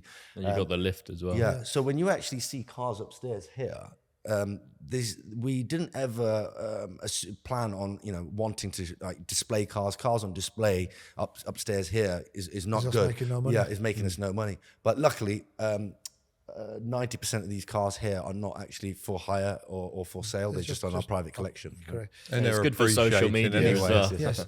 And so before we come on to this, so around about 2005/6.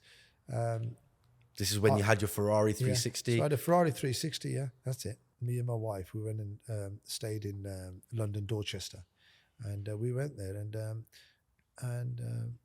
we pulled up into the car park in the front. I put the Ferrari on the front and we were in the hotel. And I came out one Sunday morning and I looked outside and there was a vehicle registration number RR06 DOR. I thought, Dorchester. Great. I like that car. Nice. Phantom. It's a pinnacle of luxury. Beautiful. Because It was a house on wheels at the time at $250,000. because in Simon 2006. Cowles had just bought one, a black one, a long wheelbase, a year after. But looking at this one, I really loved it. And I says to the guy, I says, how much is that to take me to Harrods, me and my wife? He said, it's £120 an hour. I said, great, I'll have 2 hours off you. He says, no, this is a catch. So what is it? He says, you got a minimum 4 hours. While I'm having this conversation, my wife turns up from behind and she says, well, what is it? I said, oh, they've got this car, it's 480 quid plus the VAT. Just to She go says, to Harrods. no, we don't want it. We don't want it. She says, no, it's okay, sir. It's all right. He's not feeling well. It's all right. we don't want it. He's having one of his turns. I says, mate, listen, I'll tell you what I can talk it into, right? If you can do me 2 hours and I'll give you 300 quid. He says, no, sir, we can't do that. It's got to be that. £120 an hour plus the VAT, minimum 4 hours. I said, no, that's not going to work. I said, how does it 5 minutes? I'll catch a cab. I'll be there in 5 minutes. He says, yeah, but that's best. So, mate, leave. Are you sure? Yeah, 100%. Okay, mate, sound. So anyway, I've gone to Harrods now in a black cab because I never used to take the Ferrari because it's a parking situation. So we've gone there. But what's going through my head now is thinking, I've got to get one of these Phantoms because this guy It was a light bulb just moment. told me 400 quid, right, for 4 hours. He's off Yeah, his he's head. just printing money. So anyway, I've come along. I've come back to Birmingham Monday morning. I've jumped in my Rover 213, the little Honda engines. Gone to the local dealership, guy called John Cart. It's always about the balance, isn't it, Mark? Even though you've got a Ferrari, you've got to have something like a Rover just to I've just come it out. back, I've gone down the road and to a guy called John Cart, sat with him, about midday, sat with him, had a conversation. I said, I want to buy a Rolls Royce. He says, yeah, come on then, I'll show you. Let's sit down. So we sat down and everything. I said, have you got any here? You can just show me. He took me round the back. I couldn't believe it. Guess what? Gunmetal grey, Rolls Royce Phantom. Going to the Isle of Wight or Man? Going to the Isle of Man. I says, I'll have this one. I'll buy this one off you now. He says, no, this is sold. This is sold. But he knew from that moment, this guy is serious.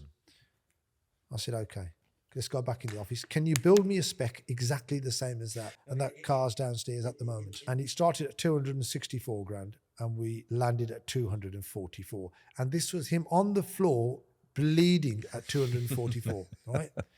He was like... Never sold a car cheaper. And so I said to him, I said, look, we've got a problem. We've took 2 hours here, mate. I've got to go and pick up my son from school.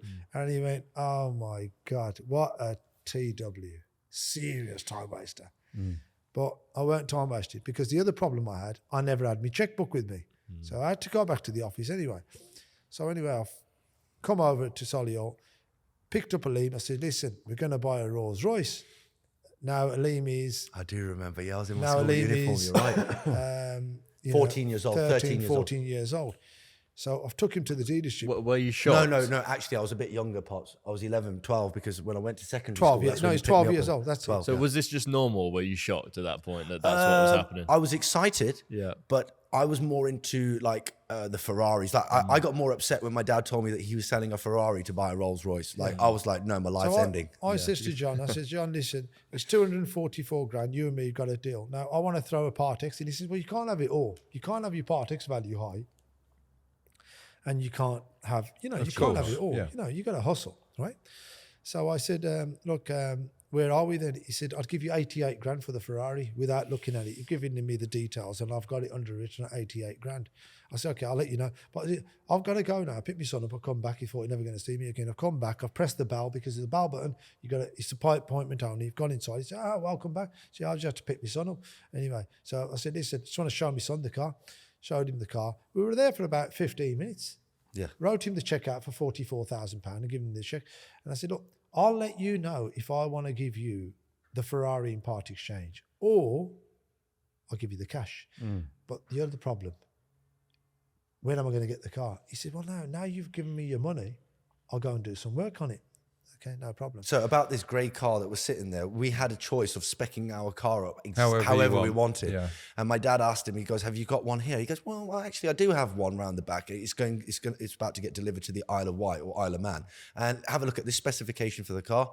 As soon as my dad has seen the specification of this car, he was... I don't know why you loved it, right? Because we could have come up with loads of other ones. In hindsight, we still have that Rolls Royce till He says today. you can come to the factory and you can spec it all up. I said, You no, can ain't do got whatever time you for all want. that. You just fall in love with that He car, yeah. goes, that one looks all right. That'll do. Just replicate that exact car because it was just safe. You're spending a lot of money. This is the one that you physically see in front of you. You like it, so just go with this one. So it was very easy to Don't spec forget up. this It was time just we've like, got a lot of businesses going on. We've got the car sales, we've got the transport job going with the lorries, we've got drivers in there, we've got the transport going, we've got the car washes going, and now we've attached this on. So anyway, we've bought this, done the deal with him, 200 grand. I've come back to the showroom and this wasn't the showroom, this was a kiosk with a petrol station, car washes happening, car sales on the front. And Aleem was 12 years old and he says to me, he said, look, can I just bring the Ferrari round the front? So to buy this car, obviously we part exchanged it, and the Ferrari was sold now. I kicked up a fuss when my dad sold the 355, and now the 360 was gone. It was a bit of a heartbreaking moment for me. But I thought, I wanted to send it off. What Aleem says, what I says to... you're really going to put me into this one. What now, I says aren't you, to, Dad? You're gonna tell this story, are you? What I says to John Cart, I said, look, I may sell this to you, I may not sell it to you. But when I got back, I found another dealer in Marlow. And he said, look, I hope he's not listening to this right now. I said, look, he said, I'll meet you at Heathrow Airport, Crown Plaza Hotel. I know the one. He said, I'll meet you at the Crown Plaza Hotel and I'll have a look at the car and I'll buy it off you. But the guy had a good track record because I'm all the time, he's in the Sunday Times. Just like Tom Hartley, he's always in the Sunday Times. We know he's bulletproof. So this guy was good too. So anyway, I've said I made an appointment with him. I said I'd come and see you on the Friday. I'll come and see you, and we'll have a deal. No problem. He says bring all your documents with you and everything, and so we'll wrap the deal up. So we're into around about Tuesday or something, and Aleem says, "Can I just bring the car around from the other side into this?" He's 12 years old, and I've given him the keys. And all I heard, I'm sitting downstairs in the office, and I heard the whole building shake. I thought, what the hell's happened there? So I've gone outside. Aleem's only scraped the side of the car against the post, post of the building. So the building is there, and then there's a safety post on. He's hit the safety post. He's shook the safety post into the whole building's moved. And I'm thinking, wow, Oh, my life. amazing. I said, don't panic. He didn't stress. I'll be honest with you. A lot of people ask me. I said, don't panic. Listen, we'll get it sorted. Come on, jump out for now. Jump out. So he's quite chilled about it, yeah. I rang the body shop. They've shut down now in Birmingham. Rang them. I said, listen, I'm coming to see you with a Ferrari. Okay. Took it there. I said, listen, you got a couple of days, 3 days to put this right. Okay. So anyway, Wednesday's gone. Thursday's gone. Friday morning, I've gone up there. He says, we finished it, but we need a bit of time. Don't forget, we're 20 years behind. There's no bakes, ovens. He says, the paint's still soft, still soft. It doesn't matter. I'm going to London. Me and my wife, I've jumped in, driving to London, Crown Plaza Hotel, pulled up. The fellas looked around the car. He says, the tyres, the boots, want a bit of this, want a bit of that. £93,000. I'll give you 92.5 grand. I've gone, okay, deal's done. 92,500. He says, follow me up to my house. So we followed him up to his house. Lovely house. Wrote me a receipt out, £92,500. And he's found the bank. You have to physically telephone the bank. And they've done the transfer. Now, for me to check that the money's hit my account. No, I don't know this guy. He's got all the paperwork. He's got everything. He's the shebang. He's got it. I'm phoning the bank. So we've come out now. Me and my wife have come out, and we're going to catch a train back. So we've just dropped off a car for 92 grand, long time ago. And he said he's done the transfer, which I do believe him because he's done it in front of me, but he hasn't hit my account. So I phoned him back after about 40 minutes, and I said, look, the money hasn't come in. He says, well, I've done it. It's done. He's given the logbook, the keys, the car, everything. He's got onto the train. He says, no, I've done it. It's done. Yeah. So I'm ringing the bank every 60 seconds. And I mean 60 seconds. Were you thinking it was a scam at the time? Well, I did for a bit, didn't I? Because you panic, don't you? Because that's my livelihood, isn't it? Because you lose £100,000, it's like losing £500,000 today, right? It's a lot of money. And trust me, you fall over, it'd be hard to get back up. So my wife says, Aleem's mom says, look, he'll be all right. He'll be all right, let's go. Nah, sorry, mate. I can't follow you on this one. I love you, but not that much. I'm not listening to this one. Waiting for the money to come. A couple of minutes before 5 o'clock. So I've been on him. A couple of minutes before 5 o'clock. Yeah, the money's landed. Thank you. Let's go. Caught the train back. I'm happy. Says to John. Started bullying John now. John Cart, used to ring him every couple of days. Yeah, we're doing really well. The factory. I think as soon as that sale went through, I think we can safely say that the chapter for Platinum Executive Travel started at that very moment, because the only thing my dad thought about from that point onwards was not buying and selling cars, was just the car hire game. Yeah. The amount of times I would hear the word Rolls-Royce Phantom out of his mouth a day, it was sickening. It was like 500, 600 times, 700 times a day. Rolls-Royce Phantom this, Rolls-Royce Phantom that. And it all stemmed from that trip to London when you were going to rent that car. Exactly. Crazy. We were doing, no exaggeration, honestly, £2,500 for a local wedding in a Phantom. And I just couldn't wait to get the car. But how was I going to get the car? Couldn't ring Rolls-Royce, could I? I don't know. I had to ring John Cart. John Cart was so used to me. But you know what? Tolerated me all the way. Really nice guy. And you know, when I went to pick the car up off him, and I pulled him to one side and I said, look, John, I need to tell you something. He says, what's that? I said, look, I'm coming back to you in a couple of weeks to order another one because I want to buy another one. And he thought, yeah. People don't get over one first. You're already on to your second. You are dreaming. I mean, I thought you was dreaming when you come here first time round, but now you're just joking. So anyway, this was in October. I collected the car, and around about the back end of November, I went back to him, and I says to him, I said, "Just remember what you says to me. 2 months to make a car. Well, you've got your 2 months. I want one on the 1st of March 2007. Here's my deposit. What's the deal?" He went, "No way." And I said, "Look, I've done my share of the bargain. You've got to do yours now." The last one was 244. This one was 238. Oh, that's all right then. Perfect. I went and picked up the car from him.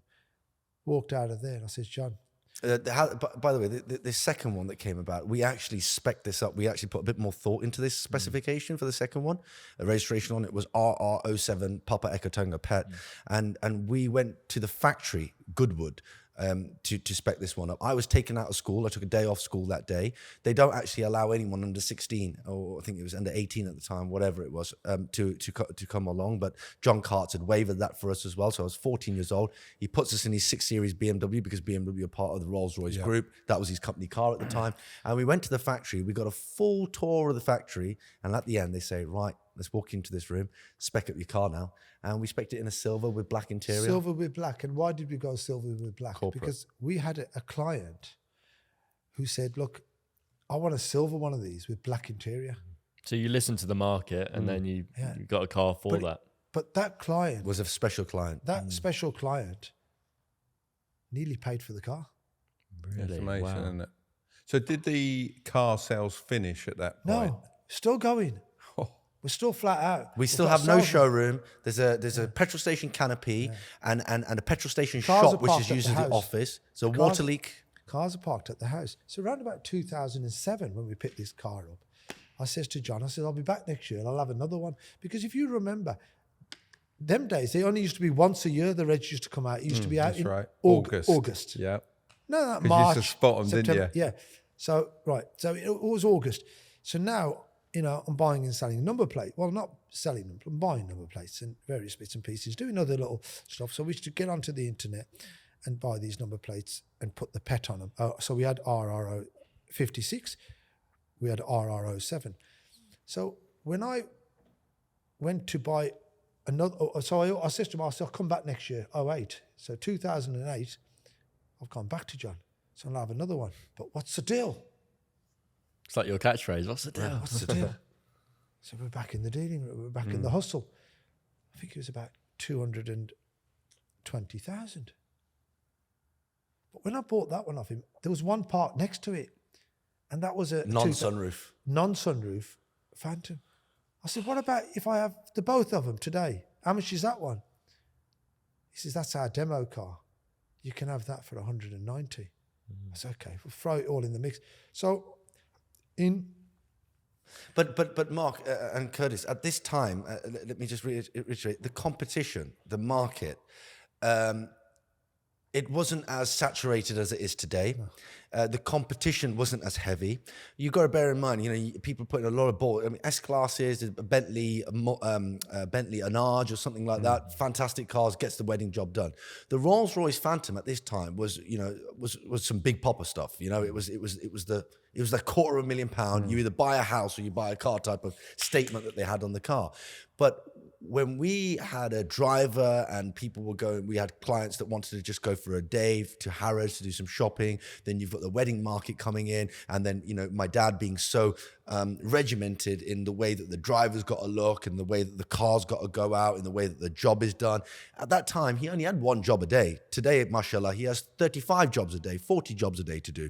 But back then, that one job, he used to take so much pride in it and the service that we were giving that the business grew and expanded at a very fast rate. Did it grow through like word of mouth, or were you doing any other marketing? we've done a lot of marketing. We've done a lot of shows. We've done websites. See, if you think I'm good at marketing and I do what I do, I learned most of it from my dad. We've done brochures. We designed some brochures which were Rolls-Royce standard. In fact, Rolls-Royce loved them, and Brand alignment, just awesome.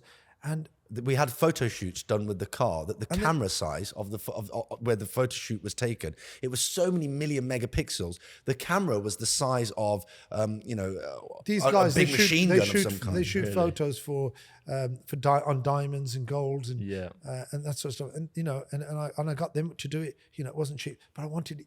It's got to be done right. That's where we are. Pinnacle. It's got to be right. So we were into a phase where like what your mum said back in the day, like when you went to the lawyer, it's got to be done right. So you've taken that on board and put it through your life. Sorry, and the first thing my dad said to me on the phone when I asked him, is Mark and Curtis here? He goes, yeah, they are here. And he goes, I'm glad you got me onto a podcast with these guys because I think their motto aligns with our motto. It says you either do it, do it right or don't do it at all. With the setup that you guys have. So coming to around about 2007, and just reversing a little bit back because I missed a few things out. Aleem was getting a little bit bored in life, and he was at the stage where Dad, I don't like all this Rolls Royce carry on. I want some Ferraris and Lamborghinis.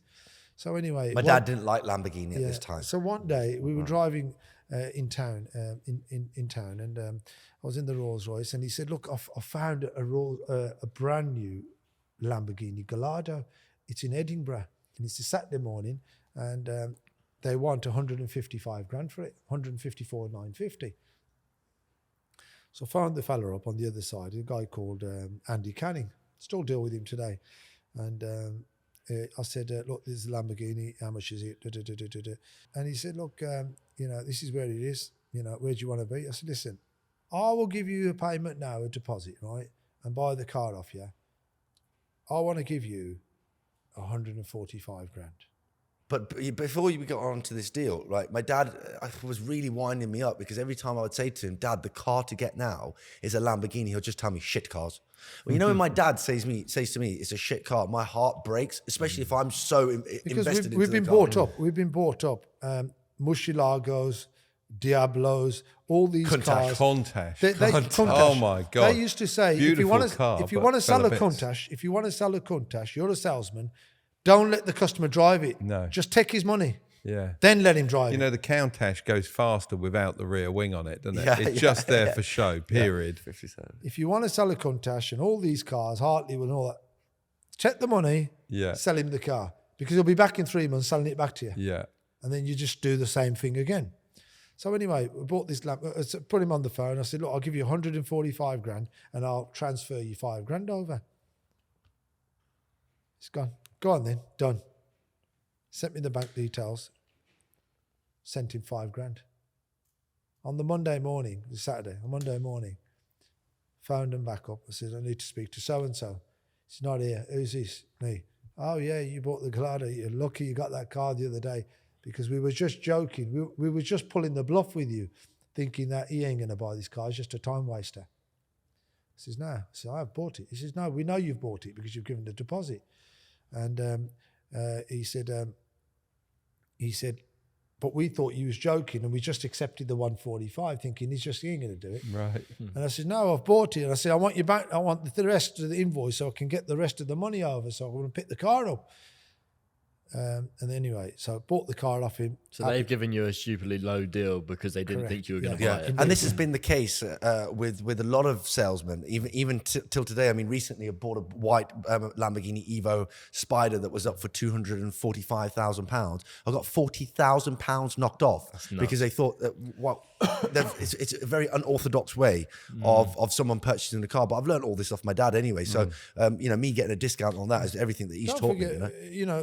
We've always had this approach because you've either got to be confident and 110%, or not be there at all. Yeah. In the same with the auction, talking about the aggressiveness that we'd be bidding like this, and the auction would say, "Yeah, it is your bid." It would say, "Yeah, well, So somebody else would be thinking, "Well, there's no point me bidding because he's not going to stop anyway. So there's no point. He's going to buy it." Yeah. And I'd nick the car for about, let's say, £3,500, and what would happen is I'd sell the same car for £5,000. So, Pops, going back to the Lamborghini, that was the first supercar that we had on the fleet. So the first supercar we bought, so I got kind of Aleem out the way now, so he's happy. I'm happy now. So at this time, were you working in the business? No, so Curtis, I was at school at this moment in time. I was at Warwick School, at an all-boys school. Focusing really, I wasn't really focused on the business, didn't really know much about it. This was all my dad. The photo shoots, the marketing, the branding, the website, the buying the cars, the opera, everything was my dad. I didn't have no say in it. The only thing I was benefiting and enjoying off this was that my passion and my hobby for cars was being lived through the cars. Was being lived through the business. And my dad, how he would get me involved is when the car's not parked correctly on the driveway, will say to me, "Son, jump into the car and I'll tell you how to park it up." And that was my little buzz. And knowing that I can go pick up a takeaway with my dad on a Sunday, we'll knock down the roof and go for a little drive. And finally, it's not a Ferrari anymore, it's a Lamborghini, and Lamborghinis were now becoming the cool thing. When the Gallardo came along, Audi, that was Audi, when they merged with Lamborghini, that was one of their first cars that they released, which now, looking back at it in hindsight, was one of the most important models for the brand. It propelled them to where they are Became a today. reliable car. Was it reliable, Pops? Well, it was more reliable than the ones that Yeah, came the ones before that it. before. Yeah, it was, yeah, absolutely. Absolutely. You hit the nail on the head. Black on black with yellow calipers, yellow stitching, Alcantara down the middle. It's the sway down the middle. Gearbox could be clunky a little bit sometimes, but wow, you know, it was the first step for Platinum diversifying themselves, not away from luxury cars, and also for my dad to kind of have a taste of what it's like to do the supercars. Then obviously we just merged into slightly, you know, different stuff, Bentleys, but more into the Rolls-Royce brand. I mean, you know, up to date, we're not over with numbers. We've probably purchased about 30 Rolls-Royces and about 30 Lamborghinis. I think maybe a bit more Rolls-Royces than Yeah, that. maybe so. Yeah, you're right. Yeah, maybe so. It's like that only comes to like but you know, 2 a year. we got used to John Cart until he retired at 2012, and before he retired, I said to him, I said, look, I want to buy a Rolls Royce drop head off you. And funny enough, the drop head picture is the one up there, and the car's still in our vicinity. And I said, look, I want to buy a Rolls Royce drop head off you, a white one with red interior. And he said, yeah, that's fine, no problem. These cars are like £330,000, all specced up, singing and dancing. And he sold it to me for 275 grand. And So that his last sale then? that's his last to sale you? to me, yeah, before he retired. That's nice. He's But just Mark, a it golfer. also comes down with the loyalty side of things as well. So like when as I see you guys discussing all of this, I think to myself, like, I know my dad's mentioning numbers and he's mentioning what he bought it for and a great deal that he has. He's reliving these moments. But what are the main reasons, or what are the reasons that makes someone you know, approachable, lovable, or the salesman giving? Because you know what salesmen are like in this day and age. They'll come at your neck and, you know, they want to get everything. The ball has to be in their court at all times. But what we're hearing on this side is that he's getting a deal time and time and time again. Loyalty is the main, the key word here. You know, whether you're loyal with your barber, whether you're loyal with the person that you're buying the car from. Andy Canning, who he's mentioning about these Lamborghinis, he bought his first one in 2007. 30 cars later, 30 plus cars later, maybe a little bit less, maybe a little bit more, can't put an exact number on it. And he still hasn't changed the dealer.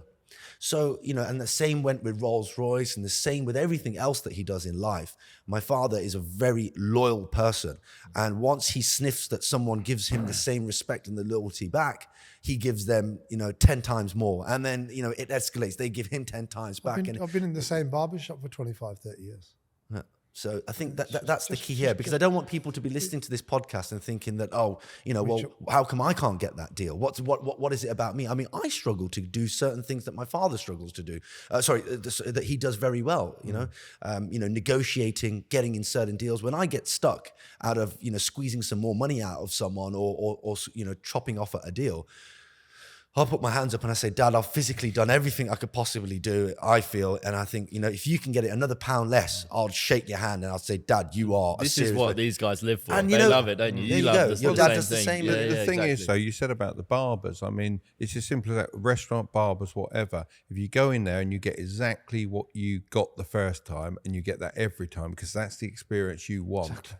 You know, you've trimmed my beard, you've done my wax on my ears, or whatever it is, done a haircut. Every time it's exactly the same service. If you want a coffee, there's a coffee there. Yeah, that's what you want. Why do you need to change? Through thick and thin. You only change because they've cut corners and they're not giving you the same service anymore, and they've tried to save a bit, and you go, Pops. I'm going to look for somewhere else. Same service. Yeah, good service. You know, you're absolutely right. And look, restaurants, as you said, I walk into the restaurant, there's a couple of people with me, there's my wife with me, you know, and my niece or something like that. And he'll take everybody's order and he'll look at me and say, oh, I know what you want, Uncle. He knows what I want. I'll only have the same thing. It's just You know what you like. Yeah, I know what I like. So that's it. And, you know, stomach gets filled up, I'm happy. Yeah. But yeah, and that's where we are on the overall. And then around about 2008. When it really started booming and started kicking, I remember with the supercar side of things, as well as the chauffeur-driven stuff, was, I would say, around 2008, 2009, possibly when the Audi R8 came. Yeah. Them sort of stuff. We put them sort of cars on board. R8s, Bentley, Range Rovers. Bearing in mind, some of these cars that were on the fleet, he was still buying from Birmingham car auctions. Every Tuesday, this is where I came along now. So like I got to live the whole auction experience, but not on the £50, the £200-300 knackers. We're talking every Tuesday there was a finance repossession auction. So after school, my dad would pick me up, still in my school uniform, would go to the auction, full of fumes, this whole room is. There's a big extractor fan in there, doesn't work, big blower heater. Everyone's got their cup of tea in their hand. It's like, bid me 250, 250, 253. That's all you're hearing. Like, not. And now the finance repossession stuff's coming through. And every now and again, you'll get a standard SE version of a Range Rover come through, or you'll get like sometimes a Bentley come through, or a Rolls Royce. And he was so, instead of buying it from anywhere else, he would be still buying these cars from Birmingham car auctions. And what we would do to them is would buy an SE Range Rover, like a 2007, 2008 TD V6 Range Rover, and we'll look online and would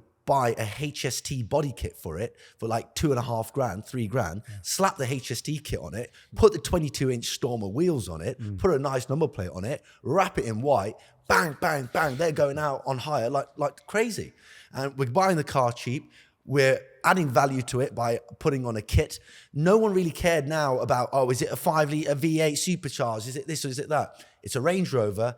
It's economical. We haven't got to keep fueling it up. It's got the right wheels on it. It's got the right body kit on it. And that was something that my father and I worked on with that. You sound so passionate when you're talking about that. Do you reckon that's when your mindset shifted from just being passionate about cars and actually being passionate about the business? Yes, exactly. Well, my dad didn't know about, my dad knows about the cars and stuff, but I'd also had knowledge on certain body kits and certain things of what people would like, because I'd have a little browse on YouTube or on the internet, and there wasn't websites back. It was called cartooncars.com, where you would see like drawings of cars in cartoon car versions, and then I'd go onto an archive gallery of all the cars that were spotted in the world, and I'd see these kits, and then I'd see that the kit was up for like $7.5-8 grand, but then there's this knockoff Chinese one that's exactly the same as it as the official OEM body kit, and we would just buy them. My dad didn't really used to like cutting corners like that, but once we tried the kit out the first time and we saw the quality was there, it probably came from the same factory. You never know. Yeah. They just stamp their label on it or whatever. Exactly. And, there comes a time where when I was younger and at Aleem's age and everything, I loved cars, but you come to a level now that you think to yourself that look, these are just my children out there working and making money for me. So I put when you say your children, the cars are your children. Are my children. So they're out there working, and I want people to look after them and respect them and drive them nicely.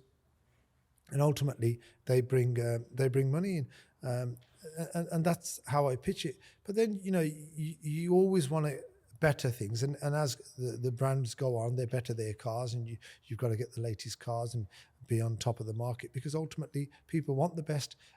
They do want to pay, but they want the best. Curtis, when you ask when did I get brought into the business, I feel like I got brought into the business from my dad. When my dad was giving me respect in the way that when I was suggesting or mentioning things, even though I'm so young, he wouldn't just like brush it to the side and be like, I'm older, I know everything. And no, he'd discuss it with me, and then he'd show me a different perspective of it. And then we'll listen to my side of things, and then we'll implement some things that I would like. And that's when I started to have some sort of say in the business, made me want to be part of the business. Ultimately, because putting it's my responsibility on, and putting the responsibility on, you've got to throw a little bit of weight and say, okay, well, even though I think I'm right, but I don't think Aleem is fully into it, but I will still go with him, and let's go down that route. And I may lose money on that. I may lose money, but I'll rather go down that. It puts him in the firing line. We've put you on the front line. You deal with it. And either way, you're both going to learn a lesson. Correct. Whether it's good, Yes, bad, absolutely, you've learned a lesson. absolutely. I think that's what is really always good. sets you two apart. Like you actually listen, and you're always constantly learning. Yeah. You're not feeling like you know everything. And I Even think up too till many old today, people are Aleem like that. specs up all the cars, and I just give it the final nod on it. And do you know, sometimes he comes back to me with interior of this or this and that. My father's very safe with how so what he normally says is we run a car rental company, right? And A red color could be opinionated, right? A yellow color could be opinionated. So a blue color could be opinionated. But one color that cannot be opinionated, it is what it is. It's right in front of you. Yeah, that's the product, is black. Black and white. So to convince my father into kind of like expanding his palette out of black and white is my hardest task. But I've done it a few times, and I've proved to him with like the one-of-one Viola Ashifa, or should we call it the Viola Bast, Lamborghini Aventador SVJ. But then I also understand his side of it as well, that, you know, there is certain cars that you can experiment with and go out and think outside the box. But things like Rolls-Royce Cullinans and Lamborghini Uruses and G-Wagons and that sort of stuff, from what our client base require, we listen to them, and we only give them, because I'm not on the phones and I'm not talking to the clients, I can only go off what people tell me on social media, and social media isn't my audience. It isn't my client base. My client base are the ones that are putting money in my pocket. My social media people are the ones that want to kind of put across what they want in life, but what they necessarily want isn't what's good for my business. So that's the battle that I have to have. But moving forward now with, you know, the business has come along, we've had a few supercars and that sort of stuff. Where I really got into the business was when I actually, I was doing really well in school. You know, I was doing really well in school, but my father wanted me to be a commercial pilot because he thought that, you know, I've got this car side of things boxed off. I want my son to move from cars and fly planes now. And But we actually took him to Oxford Aviation, and we spent the day there. And coming out at 4 o'clock, I looked at his mum and I went, I don't think he's feeling it. Yeah. Because how can you, if your father is a doctor and all you've ever seen around you is the medical field, it inspires you to become, you know, be in the medical field. You can't get me from going from 4 wheels to 2 wings. You know, it's not going to happen. That's not my buzz. That's not what I've wanted. I've only just got started with the cars. So relaying that to my parents was a bit difficult, but I think my dad clocked on straight away. Like, my dad's my inspiration. It's who I look up to. And I kind of had to tell my mom, I said, Mom, if my dad was a pilot, maybe I would have become a pilot. But I said, my dad's not a pilot. I don't want to be a pilot. His mother follows suits from my mother, and she goes, well, I don't care if he doesn't like it. He's got to like it. Right? So, and whereas my father, he would say, no, I want to do what my son wants to do. And ultimately, you know, even though financially my father couldn't have supported me, you know, 100 miles an hour. But just as the opposite, I just want Aleem to have it. I mean, it's not cheap, a little is it, bit to learn how to easy, fly? you know. So ultimately, you know, I do all the hurdles that come across in business, all the problem hurdles. I kind of, you know, smoothen them out, so it's easier for him. So he sees the business as A one big game. game, and it's a smooth operation. But behind the scenes, there's a lot of things that go on. Well, me and Curtis are obviously partners in our business, and we're 50-50 partners. Yes. But he has final say. Yes. So you could say 50.01%. It depends. It depends on the business, though. With the YouTube side of things, I have all the say, social but, media. with the other So businesses. how do you structure your business as a father-son business? Me as a father-son business, I don't want nothing, because it is all Aleem's. Ultimately, I only have one son. And one daughter. Me and my wife, we're very content. We're happy going, and ultimately we're happy with life. Whatever is there, it's not mine. It's Aleem's. He's the owner, and he's the one. I'm a helping hand, as a father figure, as somebody who overlooks it and helps him come out of problems and Out of every problem. Overlooks everything. Does everything for me. How does that make you feel? See, that now, he's Mark, looking at it that way. Yeah, I agree. And I wanted to get onto this. Sorry, because, all right. And you're absolutely, he's absolutely right. Because the thing is Aleem's 28 years old. I go through Aleem's bag and his wallet on literally a daily basis to make sure that everything is right in there. He's got enough money in there, and he'll say, "Oh no, it's okay." I said, "You know, you might need a bit of cash in there. You might need a bit." No problem, because I don't want him to be at a certain place and he can't fulfill, because Well, it see, hasn't been addressed. I've been brought up in schools and I've been with people where they would tell me that they've had to work for it, and there's a certain level of pocket money. I've never had that in my life. I've never had. My mom's never. I once requested that I be given pocket money and no more than that. And they tried it for about a week, and then they looked at me and thought, "So, what do you think?" I was like, "No, get me off this pocket money business. Right? It's not working." Because because they never wanted to kind of instill like a controlled mindset in me. They always wanted my heart to be big and open for not just for myself and my family, but for the people and my friends around me. Whether you go to dinner, you pay for people. These are the moments that we work for, right? And to keep my mindset a bit more broader, a bit more open. If my mindset was enclosed to me working a 9-to-5 job or getting my pocket money, waiting for my pocket money to come through, I would miss out on the bigger vision. I'd miss out on other things. I'd be focusing in things that I don't really need to be focusing about. As my father has said, that I'm his only son, and my sister being his only daughter. We need to have a bigger mind. He didn't graft this hard, and he didn't get to this level and make all this money for me to have a small vision and a small mindset. We've got to have a mindset and a vision that scares you, and doing these sort of things. I'm not saying that well done to those people that do those jobs and that need to do those jobs. But I was very fortunate and very blessed to have a father that kind of helped me fast track all that. I actually worked at Hollister for 2 weeks of my life, where I insisted that I wanted a job. I wanted to feel like what it's like to have a job. My dad kicked off and said, "No way are you working, no way." My mom's kicked off, "No way are you working." I've kicked off, I've said, "I'm working, I don't care." It's kind of like the opposite dynamic to usual, isn't it? I'm like trying to say, "Please let me work." And they're like, "No, you're no working."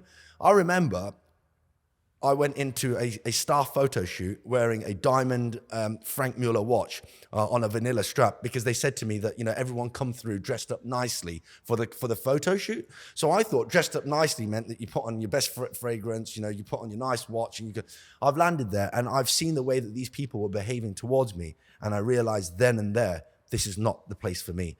I need to listen to my parents, and I need to go back and I need to listen to them. I am different to these people. This person might have a degree, but he doesn't know how to talk to someone. He talks to the way that they spoke to me that day was with complete disrespect. And I thought to myself, I didn't even realize, I didn't even have it in my heart what the value of this watch was on my wrist. But it's the way I've been brought up. Do you think that's a UK issue rather than like if you did that in America? No, I think it's a parenting issue. I think there's a parenting issue. Like when I was at school and my father used to pick me up in a nice car, whatever, certain parents would instill it into their children. "Oh yeah, don't look at him. His father's a drug dealer. Don't look at him. His father's a dodgy geezer." Because it makes them feel better about themselves when they can put mud on other people. But the truth of the fact is that where are they today and where are we today? And sometimes it's better to stay quiet and let God do all the work, And like on the point that Aleem just made, that it's very important to be yourself truly, because if you don't and you come out of that and you just put an act on, then it's wrong. Because this job that we're in, we can't do an act on this. This is how it is. This is a very, very tough job. I mean, and our business is massively, and I make it look easy, risky, because this is the main cog of making it like look easy. Like you guys do. You're safe, you're secure. Our friend Tom Hartley, car dealers throughout the country, is safe. You send the money, they deliver the car. Yeah, it's cleaner. We're giving out assets for hundreds of thousands of pounds to people for him to drive. We have to watch over our cars. We have to protect it. Sleepless nights, cars getting alerts on cars, speeding violations, acceleration you end up violations. falling out with a lot of people, but we try not to, because we say to them, "Look, we'll be your best friend, but be with us, Look after the children." Yes, absolutely. And if they don't, it's a first warning, one warning you get, which is a stern, friendly warning. The second one is a bit more of a stern warning. The third one is basically, we don't even talk to you. We'll just arrive at the destination with the spare key. I'll take the car back to base, and you'll come out to thinking where the car's gone, and then I'll phone you up and I'll tell you, you need to come to the showroom so I can show you the violations that you've done. Do you think this is acceptable? Do you own the car? You don't own the car. You've rented it. You are merrily looking after my asset for me for a period of time. We want you to enjoy it, but there's a time and a place to enjoy it. We don't want to endanger lives. We don't want a reputation in our company that we give out to inconsiderate clients. It's our responsibility to take. We might be giving a weapon to people. you know, if they don't handle it right. A gentleman took a car away a couple of 3 weeks ago, and he wasn't familiar with driving a Lamborghini. Ultimately, he's doing 75, 80 miles an hour on a 30-mile road within 5 minutes. Really? Yeah. So anyway, I found him up. I said, look, just pull over. And he talks. So do you have like speed trackers on all the cars and everything? Okay. So he pulls over. Location, stop. I said, pull over. He's pulled over. I've switched the car off. I said, just wait there. I'm coming just to pick the car up. And, you know, when I went there... It's not in an aggressive way. No. So it's just literally just saying, listen, we're not made for each other. We're not on the right He left his car page. here, meaning that, you know, I'll come back after the weekend. I said, mate, after the weekend, I can't tolerate you for 15 minutes. Here's your money back. Here's your car. This is my car. Have a lovely weekend. God, you might have ended up saving his life though if he was driving that fast. He's cracked on. He's like begging him, please. I said, there's no point, is there? Because look, we don't get on. And we run a very relaxed situation here. You know, there's certain car rental companies out there that will send somebody to ghost the hire. So they'll give someone £200-300 for the weekend in another normal car, and they will ghost and watch the car on hire. But that's invasion of privacy. You've got to give, you know, we've got to have an understanding with our client, you know. It's not about babysitting them and watching them over. Like, we're not children. This is why we have a certain age limit, and we'll also reference people as well. So like, we're very, like, being very well known online on social media. My father being in the business for so long, knowing so many people, doesn't matter which city you come from. There is someone that my dad will know in that city that can cross-reference you and just check that, you know, you are who you say you are and you're good for it. I've never, ever hired a prestige car, ever. And it's purely for fear that the company will take my deposit. They will tell me I've damaged the rim or whatever when I haven't. And what makes you different to that I could trust you in that circumstance? Okay, well, can I start with answering this one? I feel like, as if first and foremost, you know, being people of faith, right? We've always got to remember that Allah is watching. You know, God is watching, regardless of whether you wanna like, you know, do someone wrong or whatever. You'll do them wrong in this world, or you could win now, but in the long run, you're gonna lose. And I think what you have to remember is, you know, and again with how my father does everything as well. It's we're not here for today and tomorrow. We're here for the years to come. There isn't another car hire company that I could probably say to you that still exists today and performs at this level that has such a high rating. And that is because we are very transparent in the way that we do business. We say it exactly how it is. There is cameras all over this showroom when we're doing check sheets and all that sort of stuff. And we want your custom again. I don't want to take your deposit off you. If anything, I want to try helping you in minimizing and making the experience as best as possible, so that tomorrow you go and tell other people that you had such a fantastic experience. And, you know, your cousins and your brothers and your friends and your uncles and everything will also go through the same experience. But exactly what Mark said, this is the stigma that is stuck with car rental companies, especially high-end car rental companies, that you give your £10,000 deposit, they will suck it when you go there. We don't do that here at Platinum. And I can tell you that with fact that we here at Platinum do not do that. In fact, to the point that if you damage a car, a wheel, a wing mirror, whatever the wheel damage costs you, whatever the wing mirror price costs you, whatever the damage is, it's black and white. It's there. It's on the dealer. It's all from the dealership. We paint protect our cars, PPF our cars, spend £5,000, £6,000, £7,000 on the car before it's even been delivered, just so our clients don't have the stress of, if they lean on the car, they might scratch it, which will cost them thousands of pounds to repair. So we kind of, you know, protect these cars as well for their use, so they don't have any problems. We highlight, show them around the cars correctly, make sure that they know how the front lift suspension works, how this works, how that works. Make sure that they don't, you know, drive it in Corsa mode unless we talk them through the whole thing. If you hired a vehicle and you know, you clipped the mirror and you cracked it, well, it doesn't matter which Lamborghini dealer or Ferrari dealer you get the price from. They're all the same price, all over the country. So it's £770. To paint it, it's £300. To fit it, it's probably another £150, £200. Whatever, it comes to about £1,400. The customer will say, well, look, would you take £1,000 for it? I don't understand. You've broke it. and you want me to pay. It doesn't make sense to me. I mean, what do you think? Do you think it makes sense? It doesn't. No, I think it's perfectly acceptable to have to pay the damage you've done. That's it. What I don't think is acceptable extra. is Being robbed. extra on top. Just I tell you you what, can't- some companies will do. because that's where they make their profit, and it's if you not can't right. justify it, if you can't justify it to the customer, then don't put it to him. So Mark, as simple what as some that. people would do is some companies, because we've heard this from clients when they've come back in.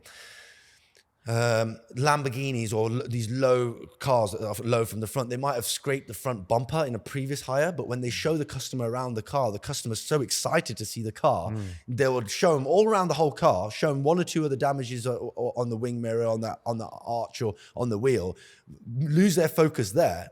And then when they'll come and pick up the car, they'll run their hand underneath you and they'll be like, "Oh mate, you scraped the front bumper, that's $5,000.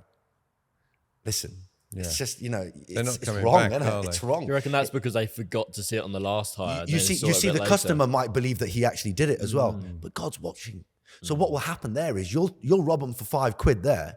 Tomorrow, karma will hit you so bad, right? Yeah, you'll probably have a car smashed up in pieces, and you're scratching your head thinking, "Why has this happened to me?" What goes around comes around. The other reason I don't hire prestige cars is because I feel that you're trying to flex, aren't you? But it's not yours.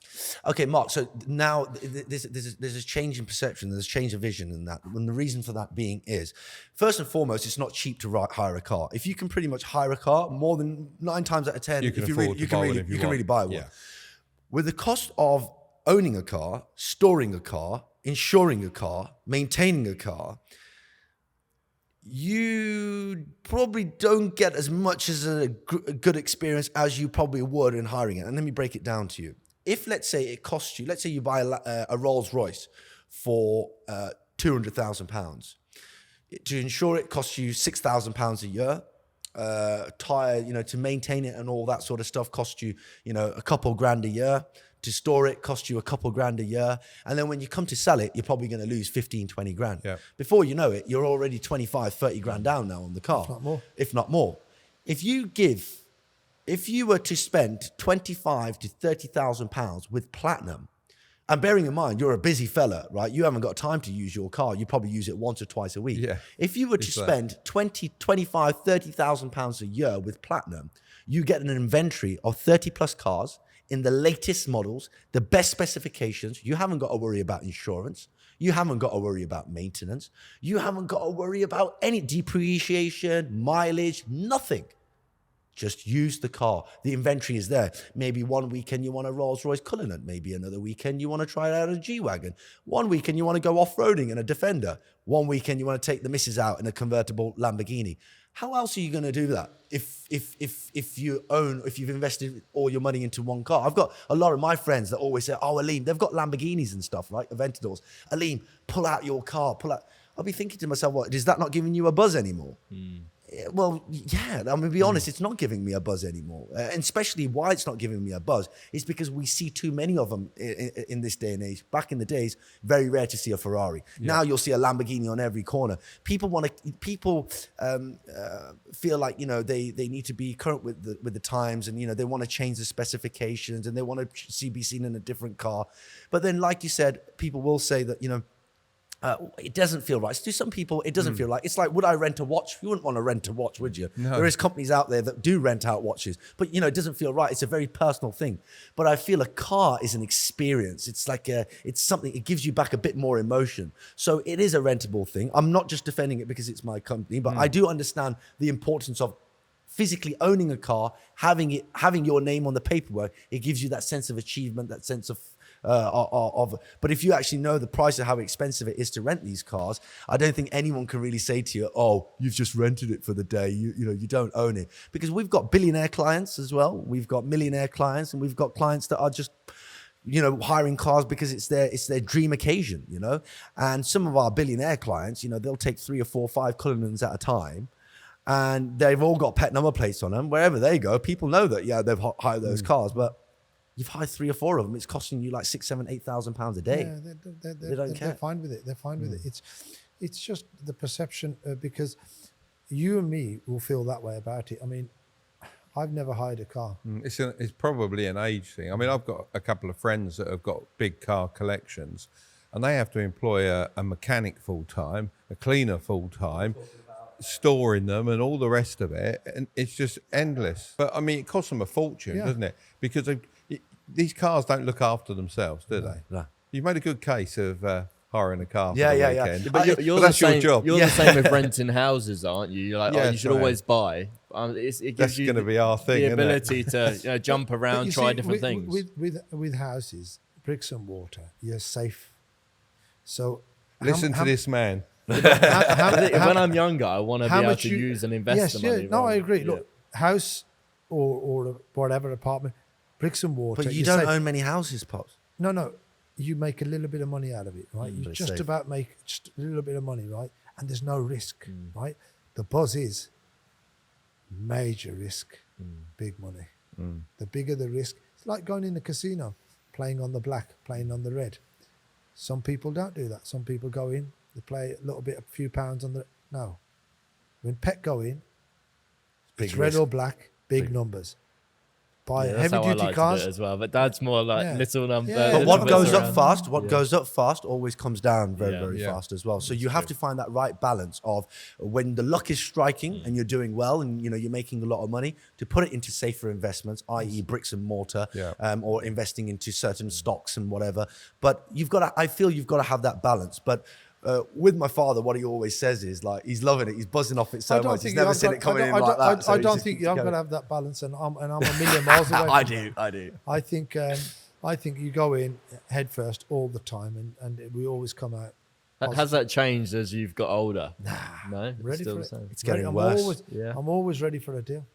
I'm always on the hustle. It's lovely. See, I think you've got less risky as you got older. I'm riskier in some things. It depends what it is. I'm at the age where I like the security of the houses being paid for, the units being paid for. That's my security. I can gamble away anywhere else. That's not a problem. But I don't want to gamble those now. The days of me wanting to lose my shirt or risk my shirt, I don't want to do that. And I think you'd probably be similar. You wouldn't risk the whole everything because you want to leave the legacy. Yes, indeed. But I think And that's where I'm at. I understand. It's very important. I think one reason why my dad always also feels like he wants to go head first or whatever is our social media presence as well. If he didn't have, I'm not trying to blow smoke up my own arse right now, but my Pack up and retire. Yeah, my father buzzes off this business, and he buzzes off the clients that we have come in every single day, and he buzzes off the fact that it keeps him youthful. And like with your Strike It Big podcast, I've had so many people message me about Mark and Curtis and tell me how fantastic they are. This is the buzz, this is the flame that gets you going again. It sets that spark again, and you think to yourself, I've got to do it not just for myself now, but I've got to do it for the business, and I've got to do it for these great clients and these great people that I've met along the way. Our social media presence for Platinum Executive Travel is like no other. I truly believe that we set the standard for when it comes to how to create a brand online. There's no other car hire company, maybe even a car sales company that has been doing what we have been doing, from the YouTube to the Instagram to the whole thing. And that is because, as my dad said, there's a lot of people that will say that, he's XYZ, he's a drug dealer, he's a money launderer, he's a fraud, he's that, the other.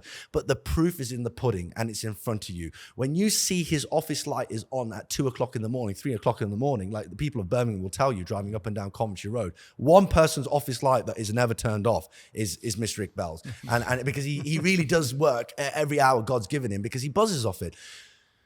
But at the same time, the extent to the size of what the business has come to, the audience that we have for the business as well, it's our fuel for motivation, and what we want to drive forward to expanding the business. And there's a lot of people that are learning off us as well. But we enjoy it. We enjoy being pioneers of the industry. If we're not steering the industry, if we're not breaking the boundaries, then who is? And, I can give you one example of breaking a boundary, hiring out a £3.5 million car in a Bugatti Chiron. I mean, who on earth does that? I can buy 5 Rolls-Royce Cullinans, 5 Lamborghini Uruses, 5 Mercedes G-Wagons, and probably still have a bit of loose change to go on a fat holiday to Dubai. But you can't get 25 grand a day for the Cullinan. Come on. So that's for Exactly. sure. And also, you can't get the social media feedback from a Cullinan that you can get from that Bugatti. Exactly. But saying that, I mean, a Cullinan for a daily hire price is about £1,800 to £2,000 a day. So 5 Cullinans will be bringing me in 10 grand a day. The numbers would be a lot higher on that side. But as my dad would always say, it's not always. And as Mark, you've just mentioned just now as well, it's not always about the money. It's about what you're doing for the business to cement its foundation for the future. I.e., this showroom. This showroom cost us £1.2 million to build in 2013, 2014, at a time where we were dying to buy a Bugatti. So we were literally this close to closing a deal on a Bugatti Veyron for £1.2 million. And my dad looked at me and he said, well, son, at this moment in time, all the cars are parked at the house. We're having to convince our customers and tell them that we've got 5-6 Rolls Royces, but we've got an office here that's got a water leak coming through it. So you said to me that you want a nicer office. What do you want? Do you want a car or do you want the showroom? So we came to a decision that we wanted to build the showroom. So the Bugatti, the Chiron came later on. But why did we build the showroom? It's because we wanted to give our clients a very unique experience, an experience that no one else can give you. We don't operate out of a rented unit where we're going to rob you for some money and then we're going to disappear all of a sudden. I own this land. I own this showroom. I'm here 24/7, 7 days a week. I'm not running away with your money. I'm giving you an experience like no one else is. You're going to feel like you're buying a car from Tom Hartley and Co., but really you're here to rent a car for the weekend. You bring your family on. I've got all the time in the world for you. So has my dad, within reason. And, I'll show you around. We'll have a great time. They get to meet me. We get to talk about cars because I'm still very passionate about cars. I love to talk about the engine, the technology in it, the speed and all that sort of stuff.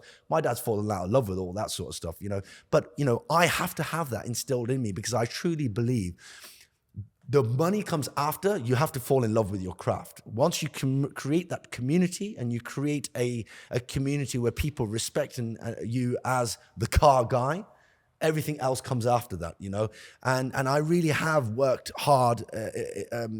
But when I say I worked hard, it didn't feel like hard work at the time. Because you enjoyed it. Because I enjoyed it so much. Going to the car meets, my dad's been I wouldn't have been able to do this if my dad didn't support me. Every single thing that I have said I've wanted to do, my dad has made it happen for me, whether it's been the correct decision or not the correct decision. And if I didn't have that support system there, I wouldn't have been this caterpillar that turns into a butterfly, And that was what's important. And that's what I see with Mark and Curtis as well.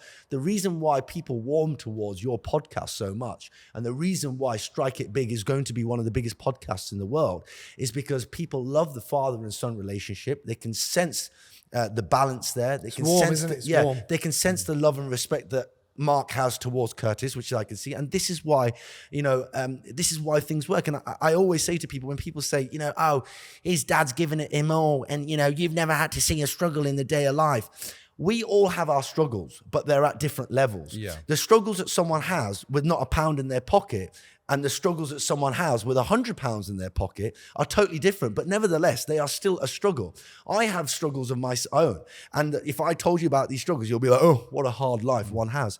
Probably you hear the same as well, don't you? Yeah, 100%. Curtis? People discredit you when you've had a certain upbringing and gone to a certain school, but they don't realize all the hard work you put in behind the scenes, and obviously the social media strategy that you've done with your dad. You can see how passionate and how much I love my father, and how a lot of other people, are think so highly of my father.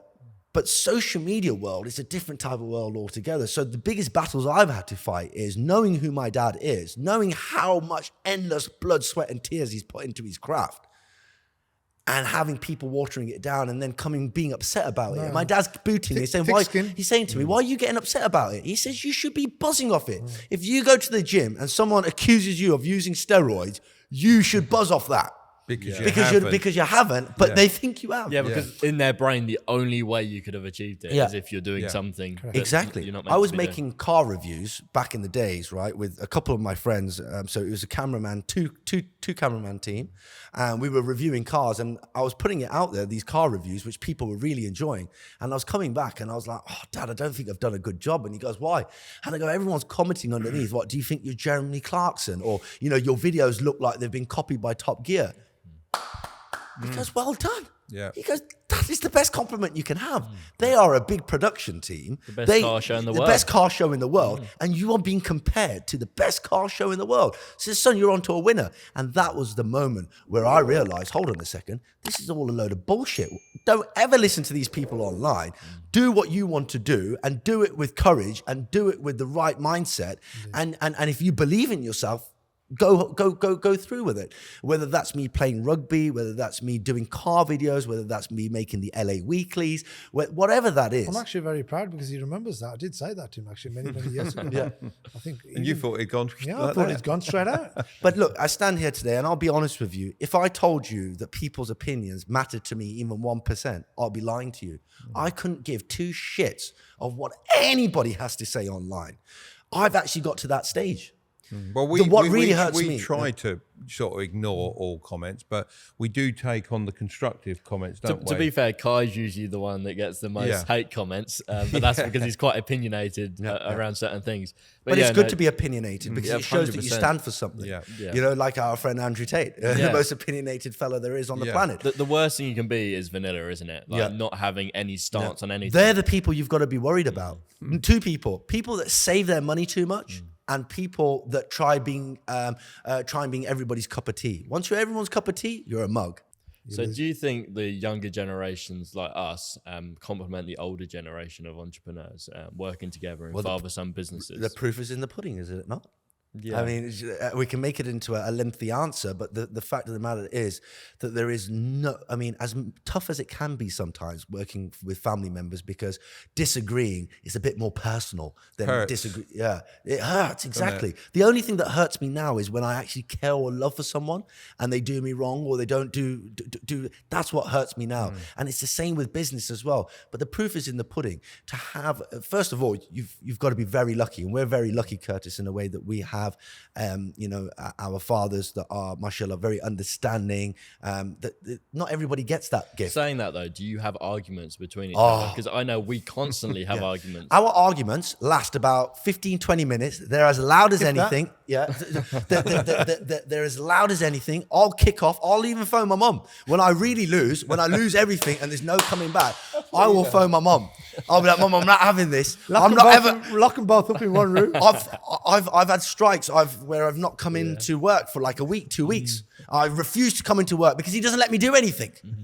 I'm trying to say, let me get more involved in the business. He goes, listen, son, I've not worked this hard for you to be running around like a headless chicken. He goes, your job is to overlook. He goes, work smart, not hard. He goes, God's given you a brain, right? Yeah. He says, this is what we've got to work with now, is with our brain. We haven't got to move muscle. Graft isn't scrubbing, getting in that hard labor. Graft is up here, you know, and this is where the real graft starts from. But sometimes, look, I do sometimes feel to myself like how I want to be like my dad. I want to fill in those shoes. To fill in those shoes, I've got to be like him. But he doesn't let me be like him, you know.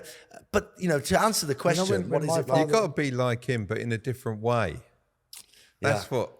I'm a little softer around the edges, I guess. But I suppose you've been through all the graft, both of you, and you don't want us to go through the same. You want us to like shortcut Why that would you? process and start thinking rather than working manually. And I see the problems when Curtis comes to me with something. He'll say, "Why aren't you excited?" I say, "Well, the problem is you got to think." No, about is it, oh, we got Andrew Tate on the podcast, and you're like, oh yeah, but we've got to get up to London. We've got Well, to do this. I'm exactly. like, but it's Andrew Tate. It's cool. You I'm know? not getting excited because we've got to hire the place. We've got to make sure it can happen. We've got to do this. Yeah, we've got to we do forget we've got to this. do- But once we've I'm done just all like, that, we'll make it happen. We'll do it. yeah, once we've done all those things, then I'm excited. Similar thing. We had an argument about a week ago, and it lasted about 6 minutes or thereabouts.